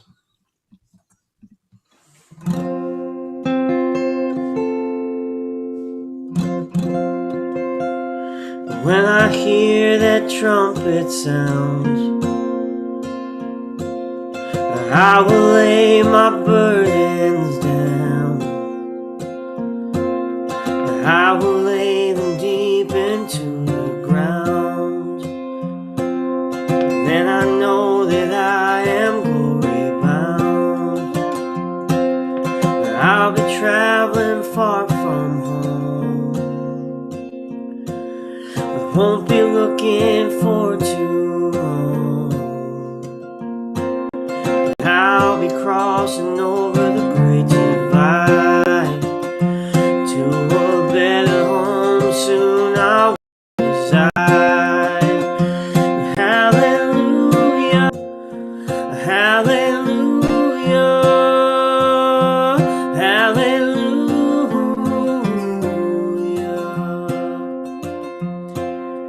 When I'm in my resting place, I look on my mother's face. I'll know more than I can know. All the loneliness that plagues me so. Now I'm waiting for the train to come. Yes, I know where she's coming from. Listen, can you hear her on the track? When I'm gone, I won't be looking back. Hallelujah, hallelujah, hallelujah, hallelujah.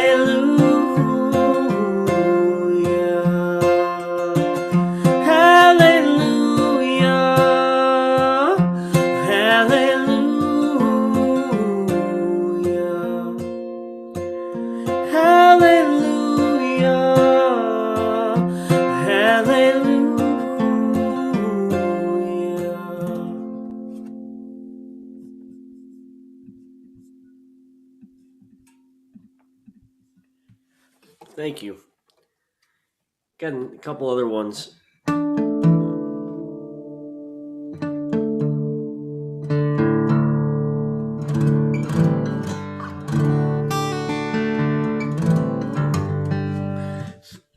And feel free to just give me the cane when you want me to jump off and let the next person come on. But I'm really enjoying this. And I think it's a really important occasion, celebrating human rights all over the world. And I got to be honest, it was a bit of a sad day for me today. Last night, the Senate voted to approve $23 billion of weapons to the UAE. And they're one of the leading human rights abusers in the war in Yemen. And it's just really sad. We got 46 Democrats to vote against the weapons, so that was good. But, we got a lot of work to do as a country to kind of reckon with, our support for human rights abusers around the world. And I actually wrote this next song. It's called Free. It's for a female friend of mine who was struggling under the kafala system and stuck in Saudi Arabia for a couple years. And she finally got out, and I wrote this song for her. So.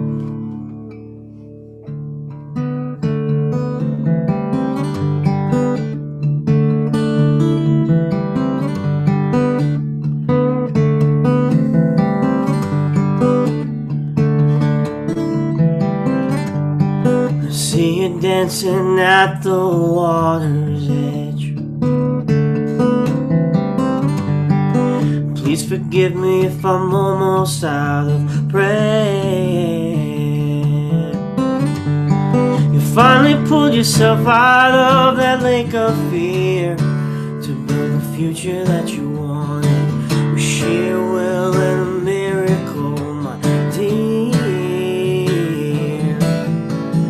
Pray to God, don't give up on me. Trying to hold on to something you believed in.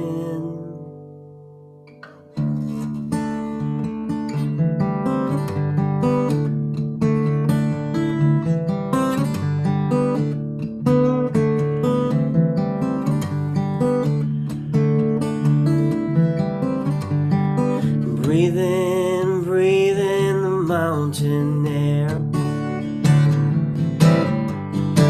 Stretch your body like no one's gonna care. You freed your hands, free them of them shackles and chains to build a future that you wanted. Speaking truth, even if your voice is shaking.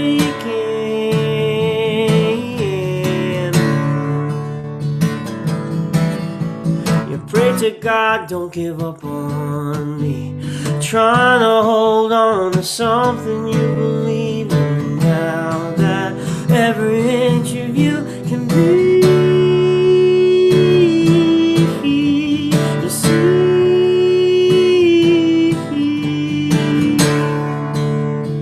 now that you are home, all you gotta be is free.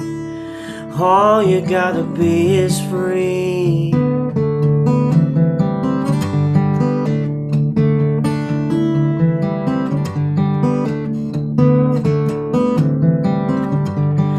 See you dancing at the water's edge. Please forgive me if I'm almost out of breath. You're free to love and take a chance. You're free to run up and make a stand.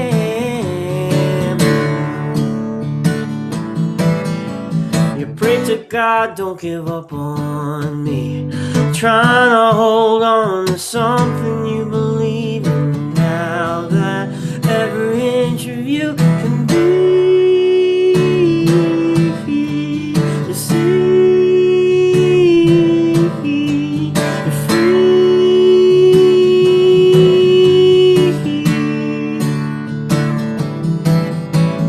Pray to God, don't give up on me. Trying to hold on to something you believe in now that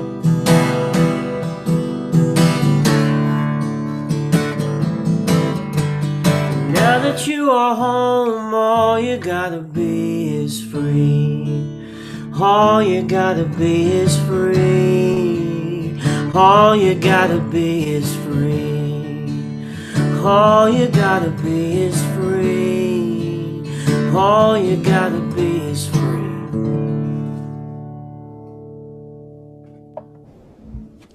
Thanks.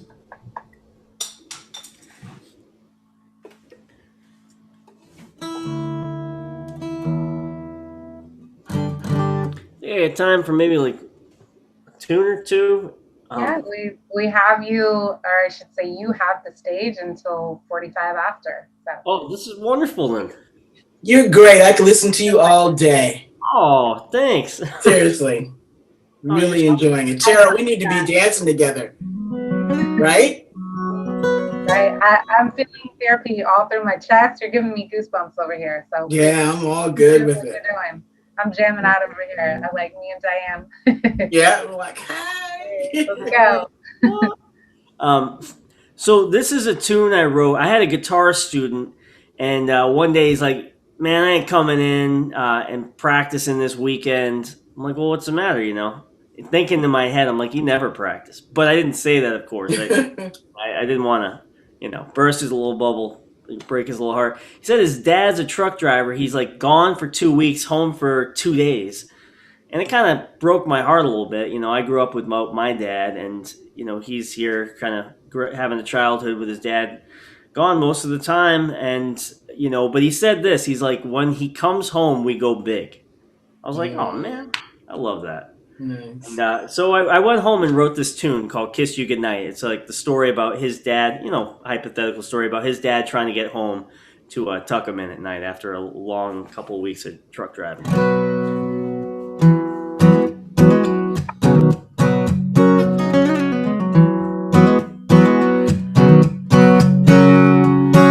It's getting late and I'm still on the road with 18 wheels and this truck full of cargo.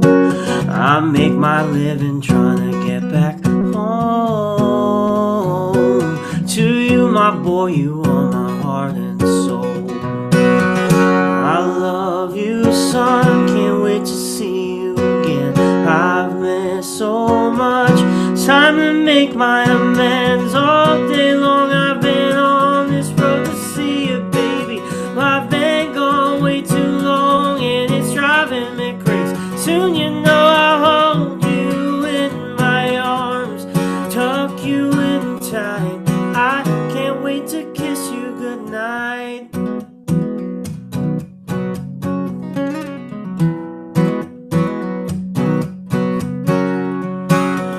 12 days driving for 2 days home. I miss your birthday, had to send you a love note. With the time we have, we always make the most. When it's over, I don't wanna let go. Strong smell of diesel is filling the air. High octane coffee that could straighten my hair. Keeps me going, now I'm almost there. My engine's rolling and you know I care. When times are hard, just wipe the tears from your eyes. No, I'll see you soon. You are the love of my life. All day long I've been on this road to see you, baby. Well, I've been gone way too long and it's driving me crazy. Soon you know I'll hold you in my arms, tuck you in tight. I can't wait to kiss you goodnight.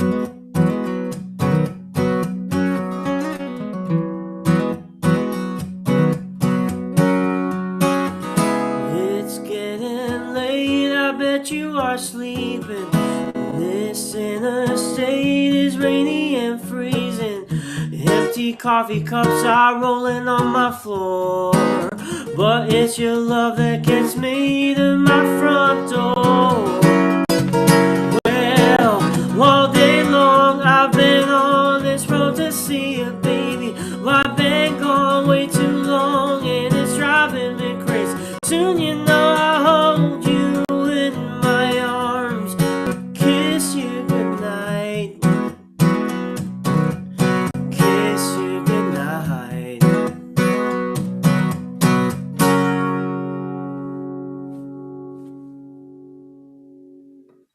Thanks. So it's gonna be my last song with you all, and thank you. Really appreciate being here. I'm trying to think. Do you guys want to hear like something kind of grooving, or something kind of thoughtful, introspective? I'll let Diane decide. Well, you've been thoughtful, introspective all the way now. I mean, I'm loving it. So groove us. I'll groove it. Why not? Okay. I was on my own. You were talking with your friends, pretending I don't exist, and now it's time for me to get a little closer. Yeah, to Ramona. Well, I said, Ramona, baby, girl, you're looking fine. Well, can I buy you a drink, or maybe a glass of wine? Well, kiwi shot with a twist, maybe a slice of lime. I said, Ramona. I said, Ramona. I said, Ramona, baby, girl, you're looking fine. Well, I was just a lonely sailor who never cared about much. I was just a lonely sailor who never cared about much. Well, I've been on my own and I need a woman's touch.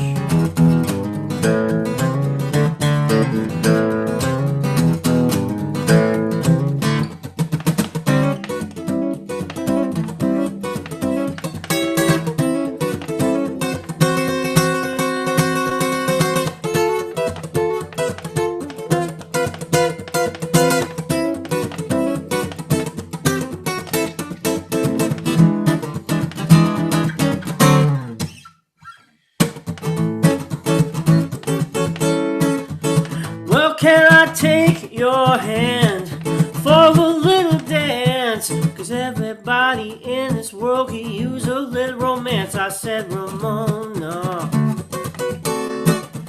Well, I said, Ramona.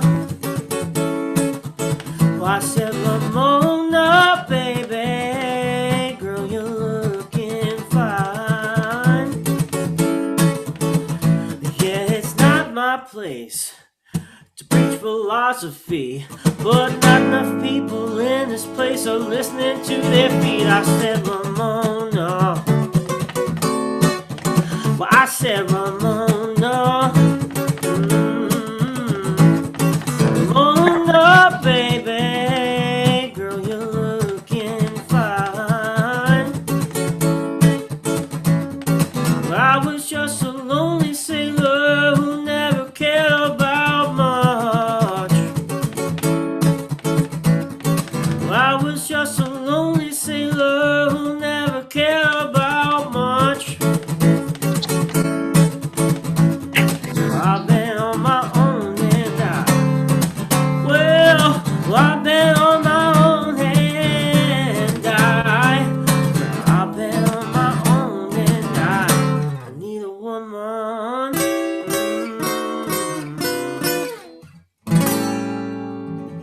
Yeah. Woo! All right. So good, so amazing. I love it. Hassan, thanks for cleansing our soul and getting us going. All right, for those of you at home who are still following along with us, we are going to take a quick bio break.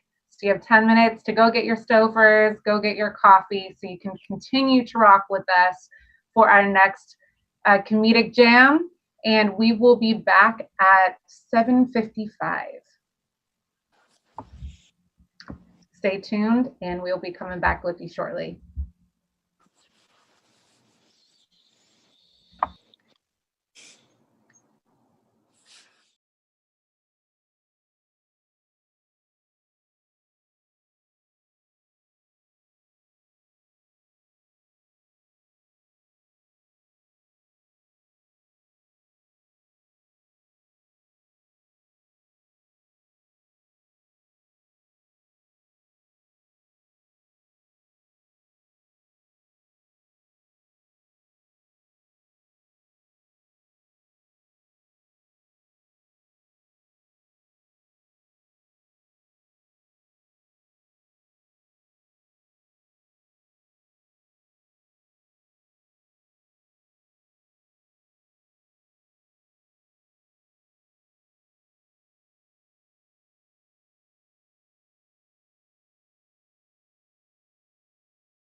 watching, enjoyed the multiple words of wisdom from all of our panelists, as well as the music from Hassan.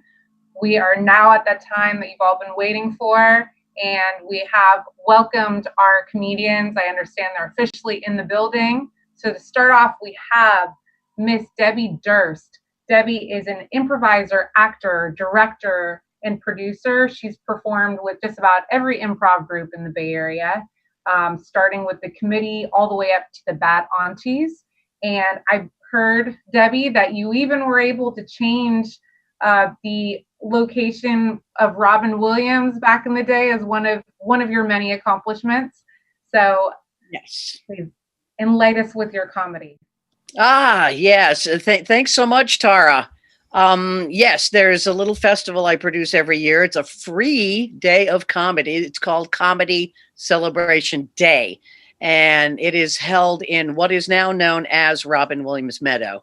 It only took 2 years, which is amazing for San Francisco government to get the approval and everything. It all went through, and now Robin has a place in San Francisco named after him, which is fabulous. So if I do nothing else in my life, it's good.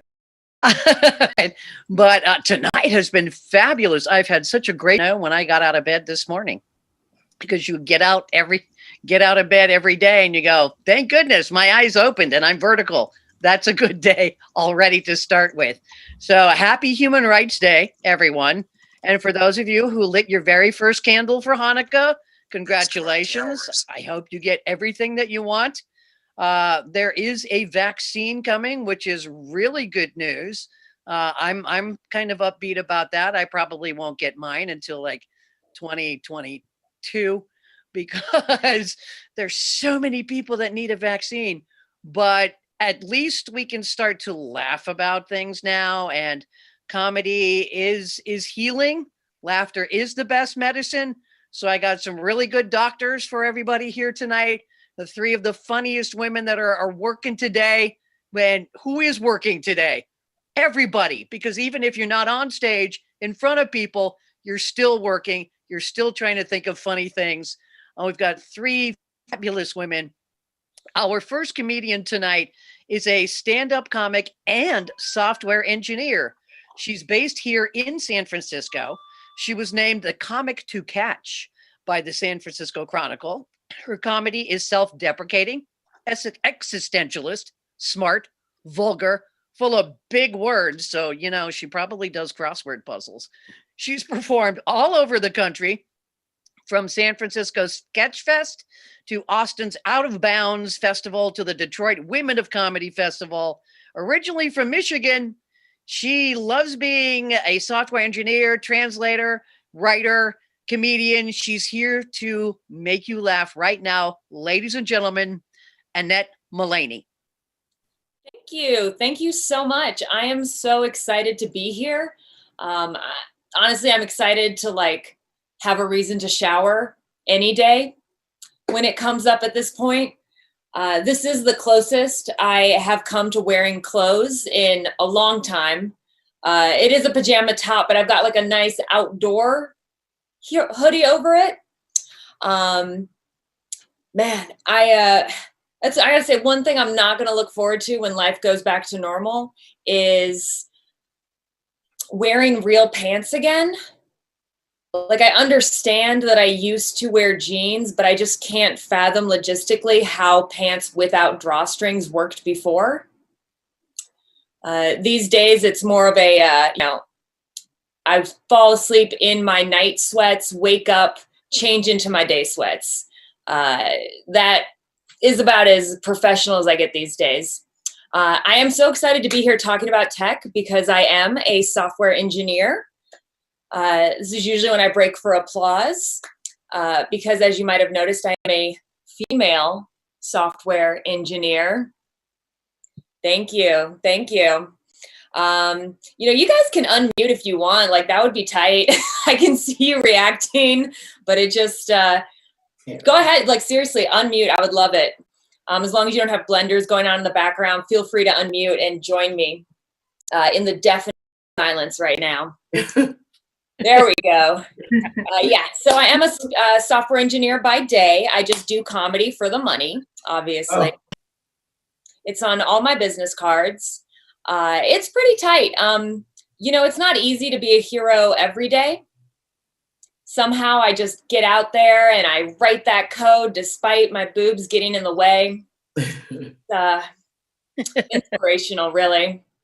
You know, it's actually pretty cool. I get to be in every photo of the team at my company. They push me right up to the front, me and the one black dude. Just, man, do they work here? Do they ever work here? Heavily represented on the recruiting website. Not so much in the meetings, you know, especially the important ones, but I am in the website. That's what matters. You know, I do got to say, I've been working in tech for about 6 years, and it is a male-dominated industry. And I have found that if you're trying to like go hard on your career and rise up to the top, there can be a glass ceiling.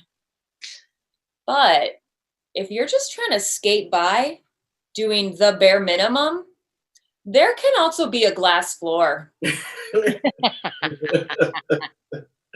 I haven't spoken in a meeting in 8 months.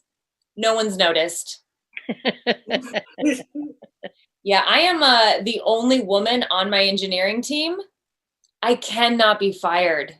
It really doesn't matter what I do at this point. Like, think of the optics. You're going to fire the only woman on the engineering team? Yeah. Before the pandemic, I was getting away with a lot, y'all. I was going in late every single day. I was leaving early every single day. It got to a point, I was microwaving fish in the office kitchen every single day. Just because I could. This was a fancy tech company where they give us lunch, and I would bring my own fish. Just as a power move. What are you going to say? You know, do you think any of them are going to come up in the kitchen? Why does it smell like fish in here?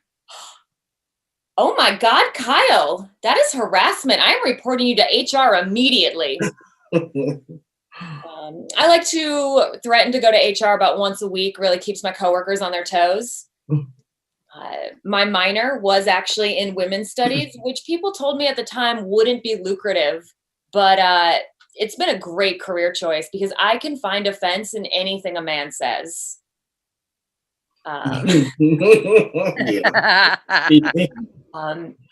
It does get weird sometimes because, you know, being one of the few women in engineering at my company, they do want me to go out and like proselytize for women in tech. So I'll go to events where I'm on a panel and we'll be like talking to high schoolers, talking to like young girls, trying to get them into seeing how cool it is to be a software engineer or to work in STEM.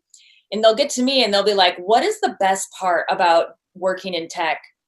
And I'm like, you can leave at 4:45 every day. It's great. You should do it. You really can chill. I've gotten some pushback on these jokes from people. You know, some people have told me like I'm making women look bad at my job by not being like super good and working hard at engineering. It plays into the stereotype that women aren't good engineers, which I totally see. That's a valid point. But this is really chill for me. And honestly, like, I don't know, isn't that real feminism when we do something for only ourselves? Yes. I feel like that's what a man would do anyway. You know, I don't want to say working in tech has been all terrible. I have never been sexually harassed the entire time. You know, sometimes I pronounce that and I get an applause break, which is always a little weird because I never know quite what they're applauding for. Are they applauding me for avoiding sexual harassment like it was my job or like that's on me? Or are they applauding the men for having the bare minimum of human decency in a working relationship? Right. Not sure, but it happens quite a lot. In my case, though, I do think I have a secret to avoiding sexual harassment. So every morning before I would go into work, I would hit the gym. And I would hit the gym hard. I'm doing bench. I'm doing deadlifts. I'm getting hyped up. And then I go into work and I take that energy without having showered or changed my clothes. Yeah. Yeah, nobody gets near enough to harass me. It turns out the best defense is a good offensive smell. Mhm.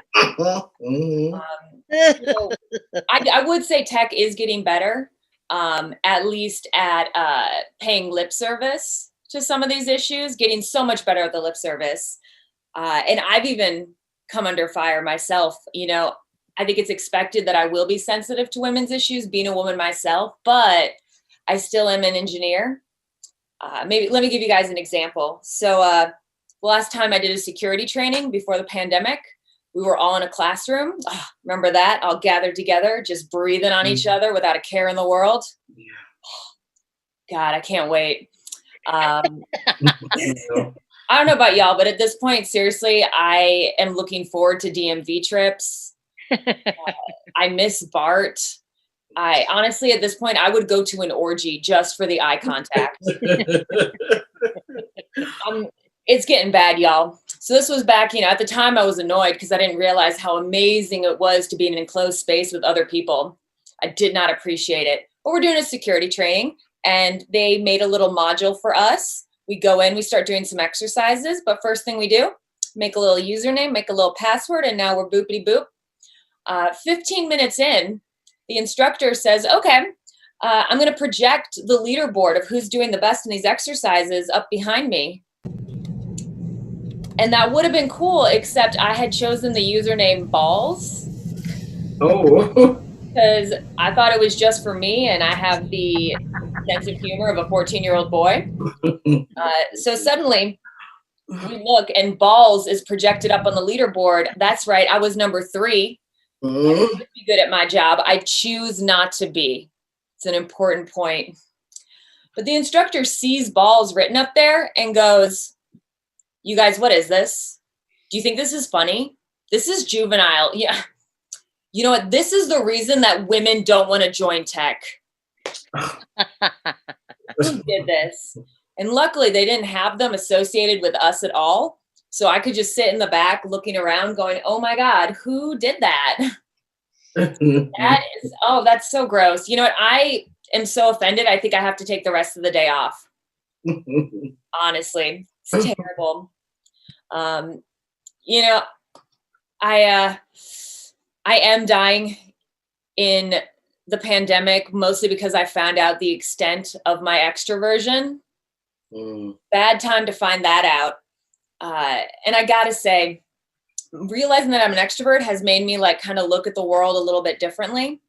I'm not one for conspiracy theories, but if I were, who seems to be getting the best time out of this pandemic, y'all? It's introverts. Benefiting the most.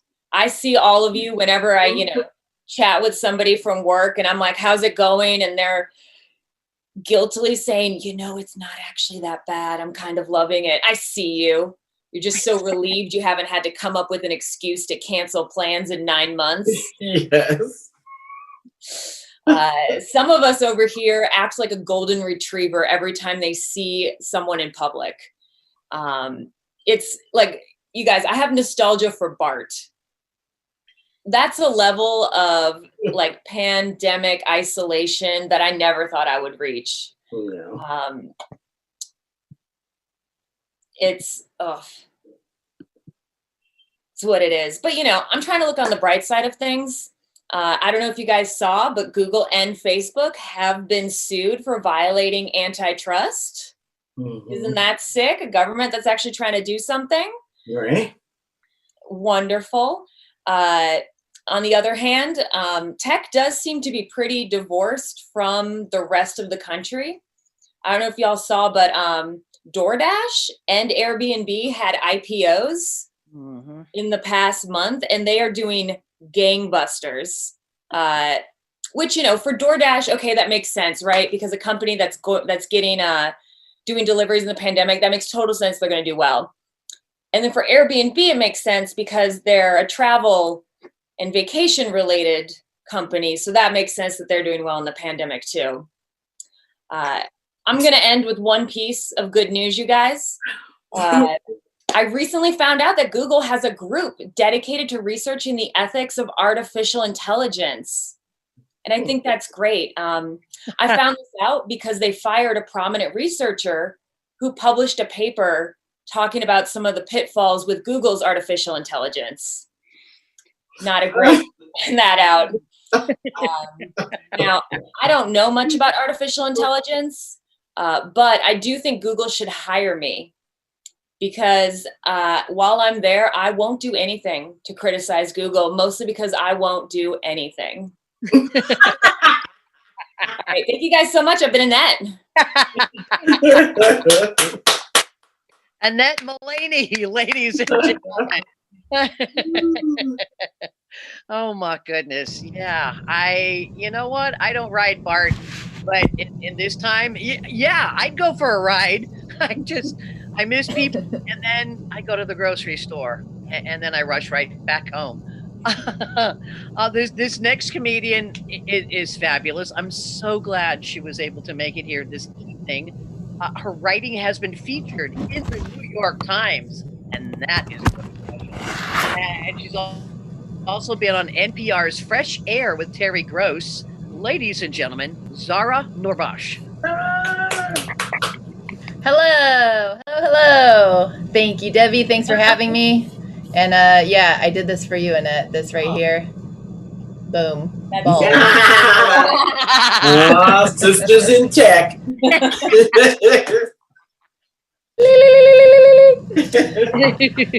My name is Zara. I am a feminist Muslim Iranian American comedian. Good to be here. And yeah, it's a good time to be Iranian. Good time to be Muslim. Good time to be a feminist. It's, you know, all three. Just good time to be an American. The United States is basically the Middle East right now. It's kind of surreal. It's a little bit. I feel like there needs to be just like more Persian dance parties so that we could show you how you rock out and party in the end of the world. Yes. Boom, boom, boom. Dun, dun, dun, dun. Uh-oh. Uh-oh. Uh-oh. Uh-oh. It's bad. It's really bad. I remember when the election results were happening. Also, do you guys remember when all of us almost left our houses and went to war? Do you remember that? Like, I almost went to war, okay, in my yard. Like, we were like, do you remember when Sunset Boulevard was boarded up?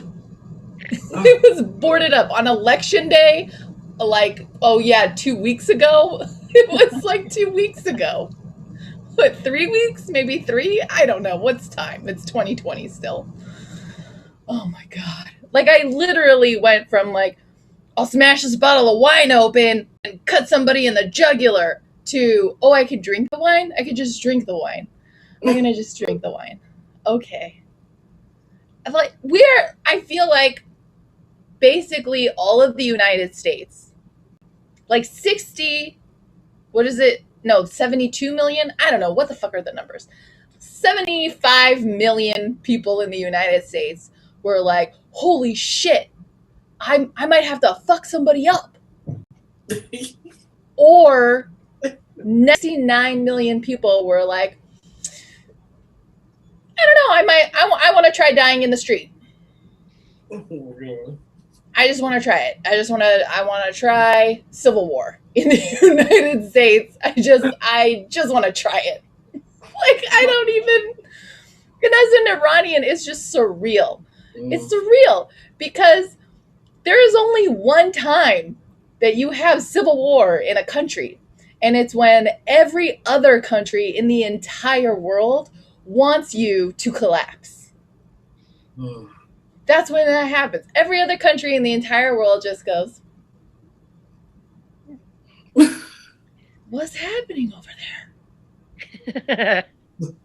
And we don't really change all that much from kindergarten. I taught kindergarten for 10 years.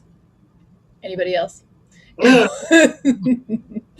was a lot of fun. I learned a lot because all of us are basically in kindergarten all of the time. It's really not that different. Like, you're going to do your cut and paste, or you're going to piss your pants and have a bad day. You know what I mean? Like, it's pretty similar. You're going to, like, you know, yank Sally's piggy tails and say you didn't. You know what I mean? It's not that different. And the same thing that happens in kindergarten when, like, one kid is having, like, a rough time, all the other kids just, like, kind of pull back and are like, that's not me, and I'm sorry that's happening to you. This is kind of like, I feel like what's happening with the United States right now, where everybody else is just kind of like, what's going on for you? And, like, it starts to creep, you know what I mean? It starts to creep, and it gets like, is this like a global thing? But I don't know. I don't know about you guys. I don't really buy it. I don't buy it. Like, even the 69 million dumb shits that exist in the US, like, how much did Facebook have to lie to score those points? You know what I mean? How hard did they have to work to be like, sign up with the devil, it's great? You know what I mean? Like, they had to dedicate 4 damn years to just lying, just like straight up selling their souls to the devil and Mitch McConnell to just even try. So when they're like, we've got 70 million, I'm like, as soon as they find out the Earth's not flat, and that's not hard. I mean, we'll all get in a boat, which we can't in COVID. I mean, we'll Magellan it at some point without the murder, and they'll figure it out. You know what I mean? But the distance between, like, the Earth is flat, and I'm sure about that, and, like, war, civil war, that distance shrinking in the U.S. is very kindergarten. I guess what I'm saying is, the United States is basically going to kindergarten in a diaper, and we're getting checked on that. We're being sent home. That's me. That's me on foreign policy. You're welcome. That's my take on foreign policy. It's exciting to walk around as a professional Iranian Muslim feminist in the world, because people just think that you're smart just because, like, it just, I just walk around with foreign policy information. You know what I mean? Like, I'm not Muslim smart. Like, I feel like to be Muslim smart is just like, colonial PhD in, like, colonial theory, PhD in feminism, PhD in, like, tough shit. And I'm more like, what can I get away with smart? That's really more. I feel like that's the comics smart. You know what I mean? I have a white husband. I own a white man by marriage. I'm very, very happy with him. He's adequate. He's divinely adequate. I'm so grateful that he's not a confident white boy. Have you seen confidence in a white man? It's unbecoming. It's ugly. It's ugly. It's not a good look. Confidence in a white man is just just jizz on the walls of the White House of the world. Goodbye, Antarctica. Confidence. And the fall of a confident white man is just like Game of Thrones. I'm gonna take everybody. COVID tits. It's just like hell. But when an adequate white boy falls, he just, like, goes and opens up a brewery, moves to Sonoma, builds a sustainable garden. Whole thing. I have an adequate white man, and I have to train him. You have to train your adequate white man. You know, you have to say, "Hey, boy, hey, what do you do when it's time to step up?" You step back. You step back. You step back. A lot of work. No, you don't get a treat every time, but good job. You have to say good job. Oh my God, good job, Duncan. His name is Duncan. How white is that? Duncan. Right. That's white. So white. So white. He's translucent white. He sat in front of the blinds and he got a vertical stripe sunburn across his face. That's how white he is. Debbie White, right there. That's the sunburn Debbie gets. She's like nodding right now. Yep. Put on that sunscreen. Man, pandemic, extroversion. Like I am an extrovert. Yeah. Yeah. And introverts, I really don't care because you're not going to tell me anyway. And that's the best thing about you. Yay. And that's my contribution to that conversation. My husband is an introvert. What are his needs? It doesn't matter. You know, like 6 months later, he's going to walk out the door. I'm going to say, think about it. And he will for another 6 months. I don't have to worry about it. That's just, and we've been doing this for 17 years. It's just, you know, just keep the conversation going. So he's going to write about it. There'll be a novel at some point, and then, you know. Yeah. In the meantime, I am in charge of the Netflix queue. That's how that works. We are watching Schitt's Creek seasons 1 through 6 again. I don't even know what kind of music he likes. It's a beautiful relationship. As far as I know, he is a huge fan of Kesha and Britney circa early 2000s. You know, and that's love. And if it's different, I'm not going to hear about it. So that's fine. So I guess in my relationship, I'm a little bit used to our systems of democracy here in the United States. Actually, that's not true. I take that back. The United States, there's really no excuse for how bad love is in the United States. Like the change that needs to happen in the United States, I mean, people have syllabuses ready. You know what I mean? Like, it's like, hi, knock, knock, knock. This is my plan for reform in the U.S. I also have an alternative plan if you don't like that one. And if you want to have a conversation about how we can't have conversations, here's a list of books and then also people you can consult with about that, and another syllabus if you don't like the 2 that I just gave you. And if you don't like any of them, then we can have a conversation, you know, with just a couple people, like these people or these people. Or I remember you mentioned binders. You like those. There's no excuse. Right?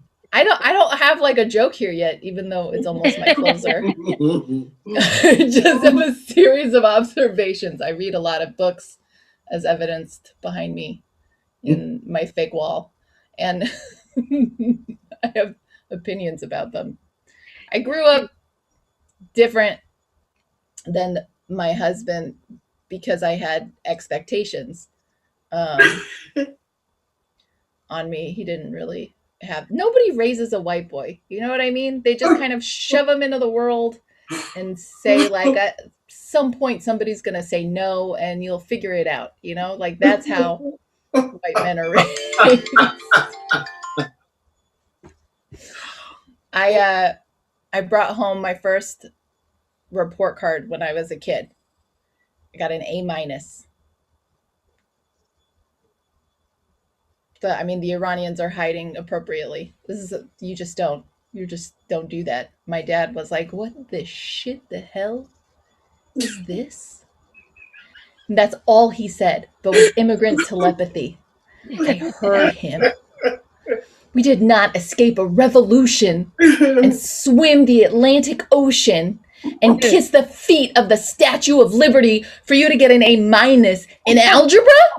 I mean, what is in algebra? You infidel. But all he said was, what the shit the hell is this, Zahra? So I went and I studied and I brought home the A. And he said, what the shit the hell is this, Zahra? An A? Well, and then A+. So I went and I studied and I brought home the A+. And he said, what the shit the hell is this, Zahra? An A+? Why'd you take such an easy class? Oh my God. And that's my time, folks. My name is Balls. Sometimes Zara. You're amazing, Zahra. Thank you. Thank you, Bahijaan. Thank you, everybody. Thank you. Norma, thank you so much. Now everybody's talking about in the pandemic about being extroverts and needing people. And yeah, I kind of take the George Carlin view. I love people except when they get into groups of 2 or more. Yeah. So, Zara, I too am married to an introvert. Oh yeah? So it's different. Yeah. Your final comedian this evening, ladies and gentlemen, is not an introvert. No. I can attest to that. Diane is she's based here in San Francisco, where we are. She's an improv artiste, a comedian, and she's been in films that I actually paid money to go see. I've known this very talented woman for years, yay, decades, people. Diane and I, together with the lovely and talented Judy Nihei, and counting. That's a lot of floor washing, people. A lot of floor washing. And without further ado, my dear friend, Diane Amos. Thank you, Debbie. What the world needs now is love, sweet love. That's the only thing that there's just to love. What the world needs now is love, sweet love. And no, not just for some, but for everyone. I think that's what my theme is right now. I know this is a tech show, but you love people, so that's where I'm coming from tonight. And I am very well known in the tech community. Now, you may say, really? And you think, well, I don't know you, and I'm in the tech community, but I am really well known. Now, I use a lot of people here locally, so maybe that explains some of it. Because when they come to my house, like to work on my computer or figure out something I can't figure out, I feed them. I feed techies. That's my role. That's what I do.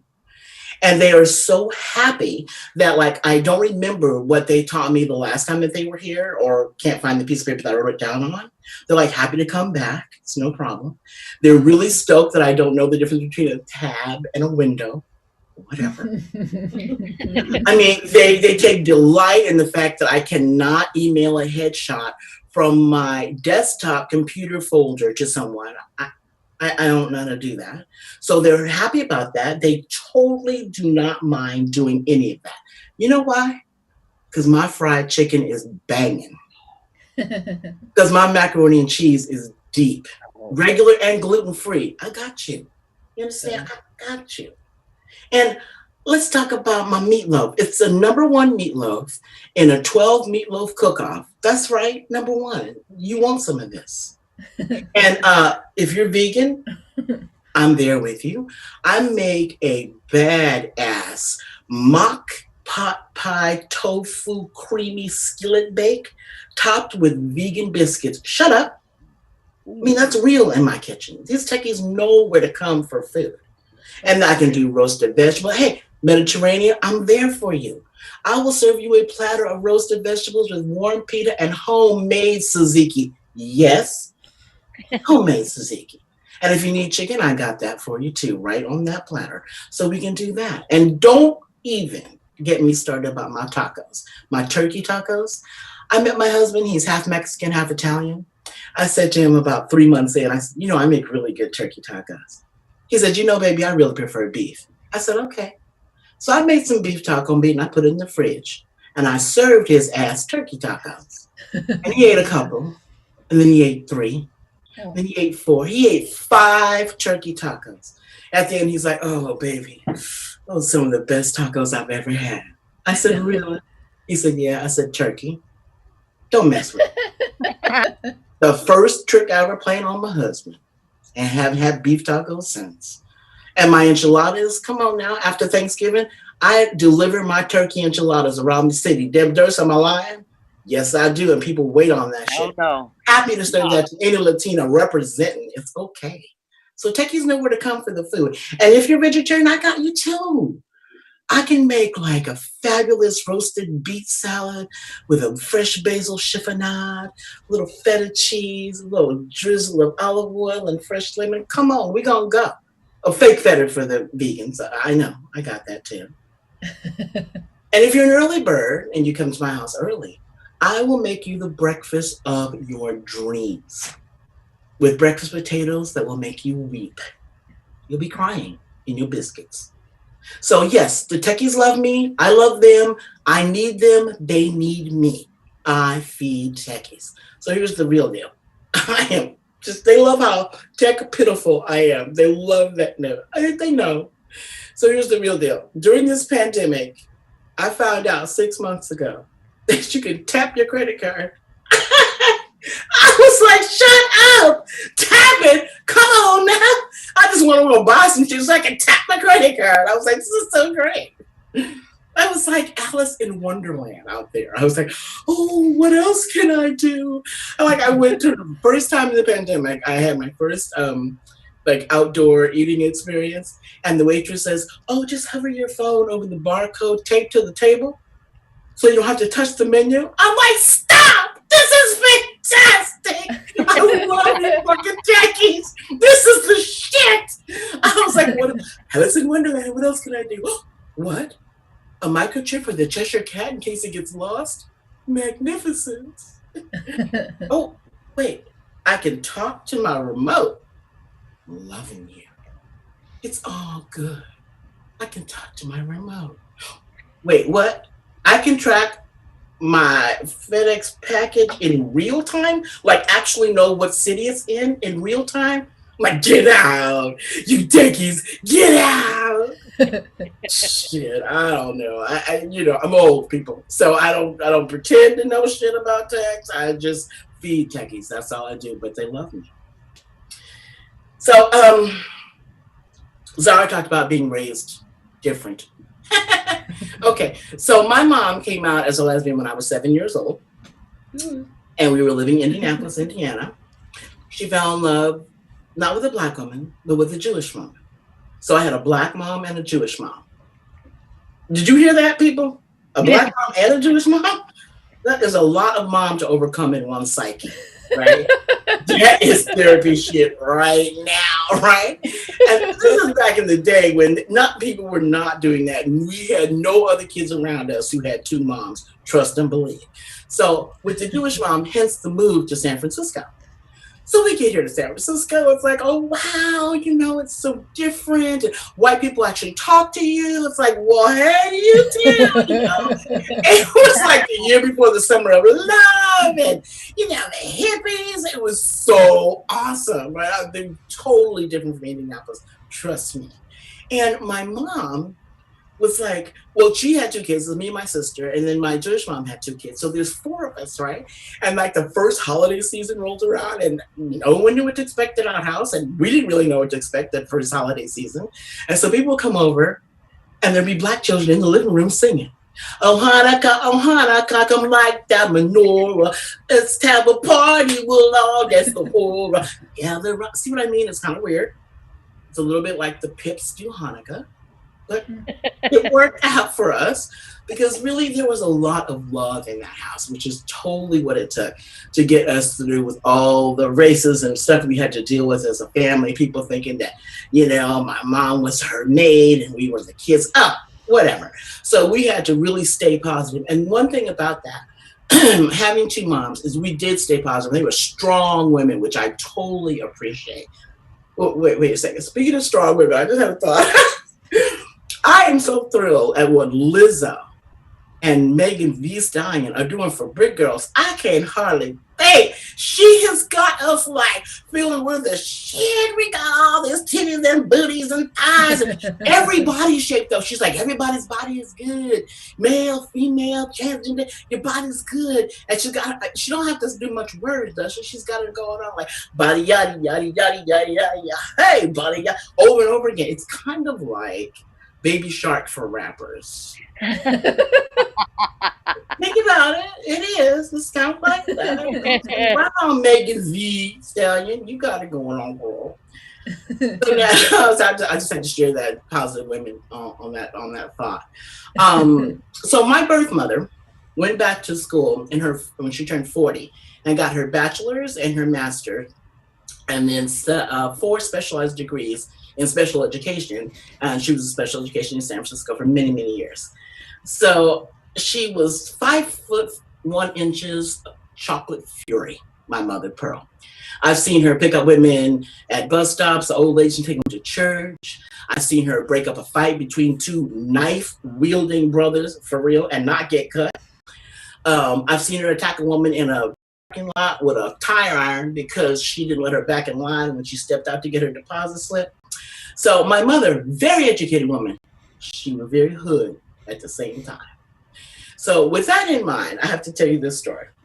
So this is way back, and we were in Marin, bless her soul, she's gone now. We were in Marin, and we're having a great day. And for those of you that are not here in California, Marin is a very white, well-moneyed community, shall I say it like that? And so we're driving along. First Cineplexes came out. It was like 10 movies at one place. My mom loved that. She's like, Diane, let's stop and see a movie. I said, sure, so I let her out, and then I just go up the block to park the car. So when I come back, I see her in that stance that I know, that Black woman stance that she is. And she's standing in front of this woman. I thought, oh my God, what happened? I'd only been gone 4 minutes. What could possibly happen? So I walk up, and this is what had happened. She left her glasses in the car, so she couldn't read. Why? You can't read? And I'm thinking, oh my God, my mom's about to beat a bitch up in Marin. Right? I'm like, oh no. But instead she goes, that's right, I can't read. All my life I've been trying to learn how to read, but I just can't. So I bought my money to get in, and I bought my money for popcorn, but I just don't know what's playing. Now, all of the other PC white people there are just appalled, and they just go and they're lambasting her. How could you possibly be so rude to her? Don't you know that illiteracy is a problem in our country, that we're responsible for helping people anytime? How dare you embarrass this woman? And they are fucking on her. And we just slip off to the side and gone into the movie. I read the marquee, and she was out there getting her ass white basted. I took that story to heart, and I thought to myself, my mama taught me tact. I love that story. I was like, this is really good, Mom, and thank you. So I just appreciate women out there doing their thing and being in tech and just, understanding the world as we navigate through it with all of our power. And that's really kind of what they're afraid of, is the power we have. So women, just stay out there, bring everybody along with you that you can, all your friends that are a little bit different, keep them close and keep them with you, and let's run together. That's how you do this shit. That's what I'm all about. You know what I mean? Seriously. Thank you, Zara. So now I would like to end my set with some improv. So I don't know if it's happening everywhere, but here in San Francisco, we are definitely having a horrible resurgence of poetry. God. Everybody thinks they're such good poets. Everybody's got a poem. I mean, it's gotten so bad, right? Now you can walk into a coffee shop in the morning. You're like, good morning. I'll have a latte and a shitty little poem, please. And someone will have one for you. That's the whole thing. They call it spoken word now. Whatever. But I do have some respect for the street poets. I do. So I would like to end my set with a character that I do. Her name is Dodisi, and she is a homeless street poet. So at this point, I would like my panelists, all the people that spoke before, comedians, whoever can hear and unmute themselves, to give me 3 suggestions of what you want the poem to be about. And then DC will come out and improvise a poem. Are you guys good with that? Yep. Okay, so what do you want the poem to be about? Yell it out. Baby shark. Baby shark. Anybody else? Come on. No poem without a suggestion. Kieran, you're thinking about something? What? Okay, baby whales. Baby whales, baby sharks, baby whales. We're on an aquatic theme here. Anybody else? One more. Come on. Oh, you're killing me. We're doing animals. How about camel? A camel? Camel. Okay, well, it's animal night. All right. No deep inspection here. Okay, groovy. Baby shark, baby whales, and a camel. Are you ready? Please welcome your homeless street poet, DC. Woo! Woo! Yeah. My name is DC. And this is my poem from baby shark, baby whales, and camels. You may wonder what you're thinking about in the morning when you wake up and you realize hump day. Yes, you know what that means. You got camel on the brain. But not the camel that you ride, the camel that you merely saw on a cigarette pack. Now you don't really want to smoke, do you? And then you realize, I should go to the beach. Maybe I'll see a baby shark. No, it's just a song. And yet baby sharks are out there somewhere because there's big sharks. So there's baby sharks. And in your mind, you realize I've got to do what's right for me. And so you say to yourself, I'm going to go whale watching in Half Moon Bay. I'm going to do that. But you know what? Your ass is supposed to be at home. The comic relief. There is a pandemic. So you really do not want to go out there to Half Moon Bay where they don't want you looking at baby whales. And you really don't want to travel so far that you can see a camel up close because the zoo is closed. You feel me? And if the zoo is closed, your mind is closed. If your mind is closed, then all you can think about is baby shark. And baby shark is really okay if you have kids, but if you don't, it's just a horrible song to have. And then you realize that when you were watching the news today and you saw the pods jumping in Half Moon Bay and you wanted to get in your car and you wanted to go there and you want to see the whales for yourself, and you realize, hold up, I'm on lockdown. I'm quarantined. I'm not going to go bother the people in Half Moon Bay. And yet you realize that the people in Half Moon Bay know you were thinking about them like that, they would feel happy. But at the same time, your mind is really on the fact that in between the humps is where you want to be. You want hump day to be every day, and you need your camel to merely be somebody that talks to you on the TV. But if you were actually in Saudi Arabia and could ride a camel, you would be disgusted. They spit, they bite, and they lay down when you don't want them to. So while you're imagining the camel, let it be. And if you know any kids, buy my Baby Shark book. And if you really want to see whales, watch National Geographic, because in your mind, you're still going to be at home. Thank you.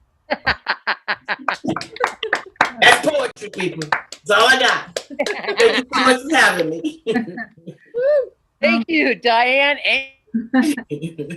Amos, ladies and gentlemen, fabulous. I want to thank Annette Mullaney and Zara Norbosch, Diane Amos, so much. Thank you for being part of the show tonight. And I, of course, Debbie Durst. I'll be here. Where else is there to go? Yeah, exactly. Awesome. Amazing work, ladies. And yes, Diane, I am from Marin, and what you're saying is so true. I walked into Starbucks just the other day and heard these, let's say, very mature white women talking about how disgusted and their disdain for the stay-at-home order being extended. Yeah. And I just looked at them like, they put this in place for you guys, right? Right. And by the way, I have my 5-day-old going back. I thought she was hungry, but I think she was screaming for you ladies in your performance. Oh, 5 days old. Congratulations. Congratulations. And you're with us. You are what a woman. Yeah, wow. I was trying to multitask and be incognito, go back, feed the baby, come back. But so happy for you. Congratulations, sweetheart. Yay. Good luck. We're all counting on you. Good. Yeah, there we are. If you don't hear from me in about 5 days, you know what happened. You returned her? Exactly. Don't talk well, in all seriousness, I know we're over time, but I truly feel blessed to have been a part of such an event with such diverse talent and perspective and words of wisdom. And beyond the people watching at home, I know I learned a ton today, and taking steps, even my personal journey of what I want to do and how I want to help community wise and others. So thank you for everyone who participated in today. And while the comic relief was much needed and overdue, especially in these times, I will speak on behalf of the entire Ethics and Tech team that they understand that there are real world issues today that are indeed no laughing matter, from peace in the Middle East to we're talking about warfare and weapons and the much needed ethical and sustainable use of technology. These are real issues that the Ethics and Tech team has worked vigilantly to support, and they're hoping that you will continue to rock with them in their patronage of the community and getting their voices heard.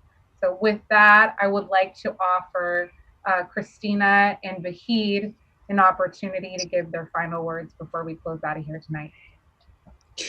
The only thing I want to say is thank you so much to all the comedians, speakers, the people that are watching this event, all the support that we have had over the past year. It is greatly appreciated. We wish you a wonderful, happy, safe holiday, free of disease and corona and any illness. And hopefully we'll see you next year on February 11th for our next event with Ethics and Tech, same times, but probably a shorter set.